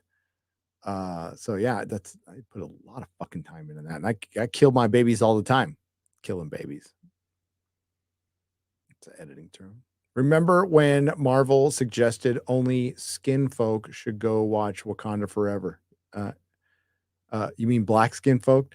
I don't know if Marvel tried to convince you that you're fighting racism by going to see Black Panther. But I know a girl on TikTok was saying that white skin folks should not go the first week. Oh yeah, and be outside the theater to protect the people in the theater. In the theater. Protect them from what? From what? And that was David Tulare for $5.50 Canadian. Thank you. Thank you. Not applicable for $2. Dark Ages due to global cooling and food shortages. Well, the food shortages came after the global cooling. See, a colder globe is bad. A warmer globe is good. We got the Renaissance from the warmer climate. We got the medieval warming period. We've got that's when cathedrals were built during a warming period where it was warmer than it is now. What the climate clowns say, you just got to go balance the science. Go find out for yourself. But I would say take a look at the ice core samples from Greenland, which measure our climate back thousands and thousands of years. But you know what? Just look back 12,800 years. No, go 14,000 years. 14,000 years. And you'll see a little thing called the Younger Dryas. Explain that. And once you can explain that, then we can have a conversation about climate change. But by the way, it's always changing. Nobody's ever denied it's changing. It changes all the time, drastically. But does that mean you should litter? No. Shouldn't. I'm fine with going back to glass bottles. Fuck plastic. I like glass bottles. Honestly, with the littering, it's not even America that's the problem. It's countries like Asia. In Asia, I've seen them just walk to the river, just throw it in. Bags of garbage. There are parts of Texas that are dirty, but there's parts of California that are fucking horribly dirty. New Mexico, where my mom lives and my sister lives, fucking dirty, man. Like there's trash everywhere. Trash everywhere. Not in Santa Fe though. Santa Fe is beautiful. Chris C for $5. Ghost is goth Bon Jovi. It's fantastic. Ghost is goth Bon Jovi. It's fantastic. Is that music thing maybe? I don't know. When we're talking about music? Just the word fantastic being near Bon Jovi makes me. David Talari for $5.50. The same MCU people took Aunt Jemima off the syrup she created, but put a dude being a fake woman on a beer can. Is it the same company? That's funny. That's funny if it's the same company. Oof. Oh, and people were showing off like Japanese whiskey. I can't even say the title, but you can guess what the name is. It's like the N-word whiskey. Oh my. It wasn't the hard R N-word though. It wasn't the hard R. HBO is 51 years old. No, it's not. Dang. No, it's not. Really? actually? Studio? It started in 1971. Well, maybe it did. WB destroys another legacy. You are right. Not applicable for $5. Lots of anime and manga getting more woke to market American audiences, by the way. Thinking about starting a channel to call it out, push back at some. Do it. Do it. If nobody's calling out, then you will be the tip. You'll be the first. Yep. Pretty soon, comic writers will claim that they are beaten outside a subway by weebs wearing manga hats. Oh my god. For $4.99. David Talari, Daddy for $5.50. Pinochet's helicopter tours. Lifestyle brand equals lifestyle elites approved for sheep. Yep. David Talari. Recast Mando as Lizzo. Yes. Pirate Queen from David Talari for $5.50. Pirate Queen for $1.99. Are you planning to a meetup in Asheville? Yes. We're going to do some kind of, like, it'll probably be very casual, but I'm not going to rent a place out, but we can go meet in a bar or something. Andrew Odetta for $1.99. WB confirmed Harry Potter remake and Hedge Knight for Max. Yes. I'll wait and see on those. I think the Hedge Knight, listen, they approached House of the Dragon pretty well. So it depends on who the showrunner is.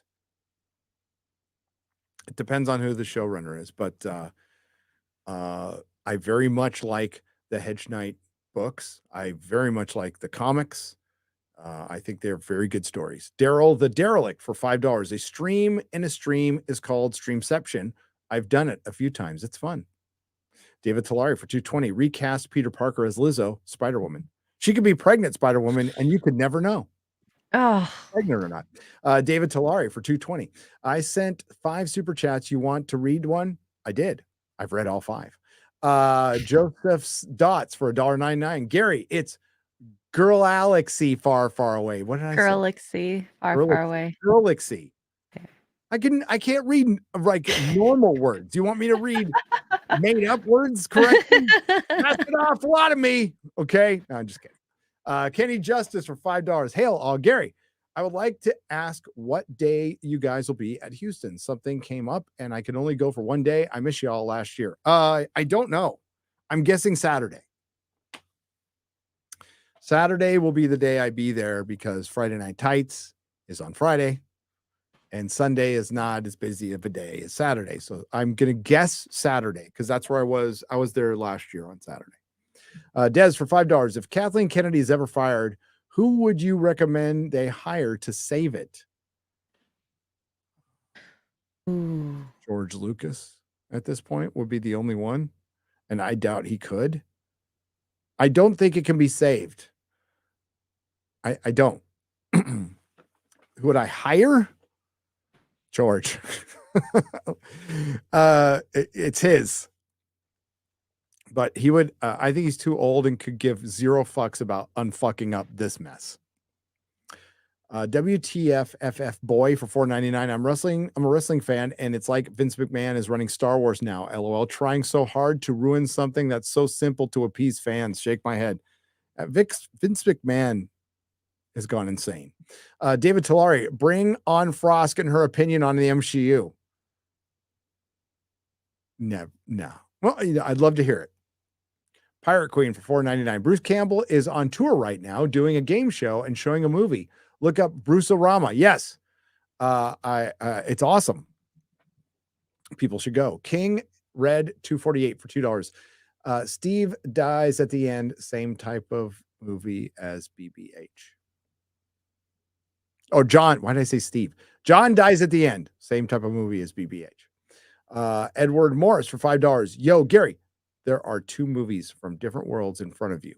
A great sequel trilogy and a great Game of Thrones season 8. Which one do you choose? Oh, that's so hard to choose.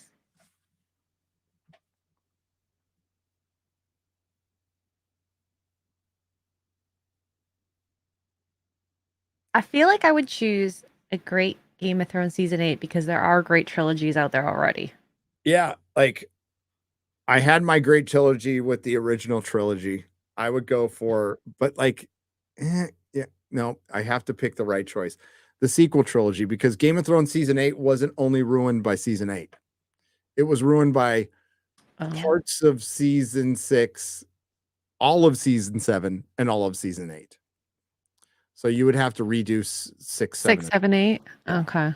So I'll go with the sequel trilogy. Yeah, I never watched the sequel trilogy, so choice was sequel trilogy and remake 6, 7, and 8. I would choose 6, 7, and 8 because we already had the original trilogy. We already had Star Wars. There was no need to go after Return of the Jedi for anything. Yeah. Unfortunately, we live in a world where they both suck. Isn't that great? Matthew Hammond, Streamlabs side for $5. Thank you so much for getting me back into Stargate series with you talking about it. It's so much fun. You don't forget the commentary tracks starting with the 3rd season. What are they not good? Or they don't start until the 3rd season? Okay. Marshmallow Knight, love you, Matthew. Marshmallow Knight for $2. Larger Joker superpower figure is rad. Where did you get it? Oh, I got it. You mean, I'll get out of the way. That right there. That is Gentle Giants remake of the Superpowers Joker. And I got that at a wonderful store in Burbank called Blast from the Past. They have some there right now. I don't know if they have a Joker, but they have the Gentle Giant remakes of Star Wars figures, which I wouldn't buy because fuck Star Wars. But they have some Secret Wars figures where the packaging's not as good, but the Superpowers, chef's kiss. They're fucking perfect. So I have them all. I have the Flash. I have the Green Arrow. I have Wonder Woman. I have Batman and Robin. I have Superman. I have the Joker. And then they did one for animated series Joker, animated series Robin, and animated series Batman, which I have all 3 of as well. I have some of the Marvel stuff, but not all, which is Secret Wars. But they didn't do the packaging right because it's missing the shield and everything on the side. So it doesn't look the same. But the superpower shit, that doesn't that look good? Yeah, the Superman one right there. That's like, so cool. Gentle Giant made him. They're right there, Superman. There's a Mezco 112 Dark Side on him too. Because I'm running out of room. Blast from the Past at Burbank. Place is amazing. Place is amazing. Okay, here we go. Alfie Frost. The trailer for The Penguin is out for £2 and it's Warner Brothers, so I can't show it. King Red 2485. Stop showing Gary Shonen. Target audience is teen boys. So many more genres. Gary would absolutely love the actual plots and characters and development. I know Shonen. I know what it is. Just it's not my thing.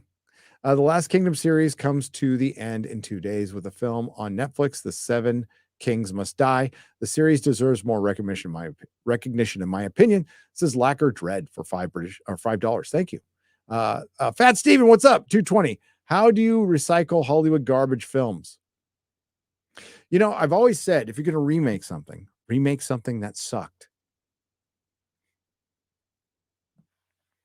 Do you know why Budweiser commercials became less fun? Anheuser-Busch was acquired by InBev, who decimated Midwest advertising firms whose main client was Anheuser-Busch and moved everything to New York City starting around 2015. Well, that'll explain it. And then why would you move to New York where things are more expensive? Why wouldn't you set up business like your Anheuser-Busch? Who gives a fuck? Set it up in Tulsa, you know? James Hannafin for $5. Where is the love for Superman and Lois? The show is absolutely amazing and gets no recognition. I like it. It's not bad. I'm behind, but it's not bad for CW, which is mostly garbage. But I'm also a big fan of Smallville. Andrew Matthews for $2. Thought Wars. That's good. Insert username is gifted 10 Nerdrotic memberships for $50. Hail! Well, all right. And Aurora Uplinks for $10. Honestly, they didn't use Lizzo right. She is an outrageous entertainer. Have her be a Star Wars performer, alien or human, make action figures, and then sell it off for performance is outstanding. I hear she's talented. I hear she's musically talented. Okay. But she's always walking around fucking naked, and I don't want to see that shit. I don't give a fuck. That recent post. Oh my God. Yeah, so it's what she symbolizes. Like, you know what? Let your music do the talking. Like Aerosmith said, let the music do the talking. Okay. Come on. All right. We done. It's been amazing. You guys have been crazy today. Lots of people watching. We had a great show with Chris Gore. This is a long nooner. So thank you. Thanks to the Modrotics. Thanks to everyone who left super chat donation. X-Ray Girl, what you got coming up? I have tonight Poor Choices with that Tug Life, and I'll share this one more time. Again, Millennium Fandom Bar. The Instagram, if you could give it a follow. They're almost at 8K followers. So 41 away. Mm-hmm. You mathed. I'm so proud of you. Don't get used to it. So give it a follow. And I have merch on Flagrant Triggers. You can find over there and a bunch of stuff. So yeah. Thank you, Gary. Don't forget, Meta PC sponsors this. And if you have the extra coin for an awesome computer, use code Nerdrotic for Meta PCs. They sponsor all of our live streams with no question. They don't care what Ryan says. Mm-hmm. That's how cool they are. They don't care that Gavin McGinnis tried to whip out his dick. Well, he did. Just wasn't seen very well. It wasn't seen very well because it was so tiny. I get it, LOL. I was picturing her in Jabba's court. Yes. Yeah. Like, lean into it. That'd have been funny. Yeah. No. Like, you can't make fun of the Star Wars Christmas special now. You just can't. Like, it's a joke. And like, if you enjoyed today's episode, that's fine. I don't care. I did not. I thought it was more of the same. I just don't think it was as bad as the last episode, but it was still bad.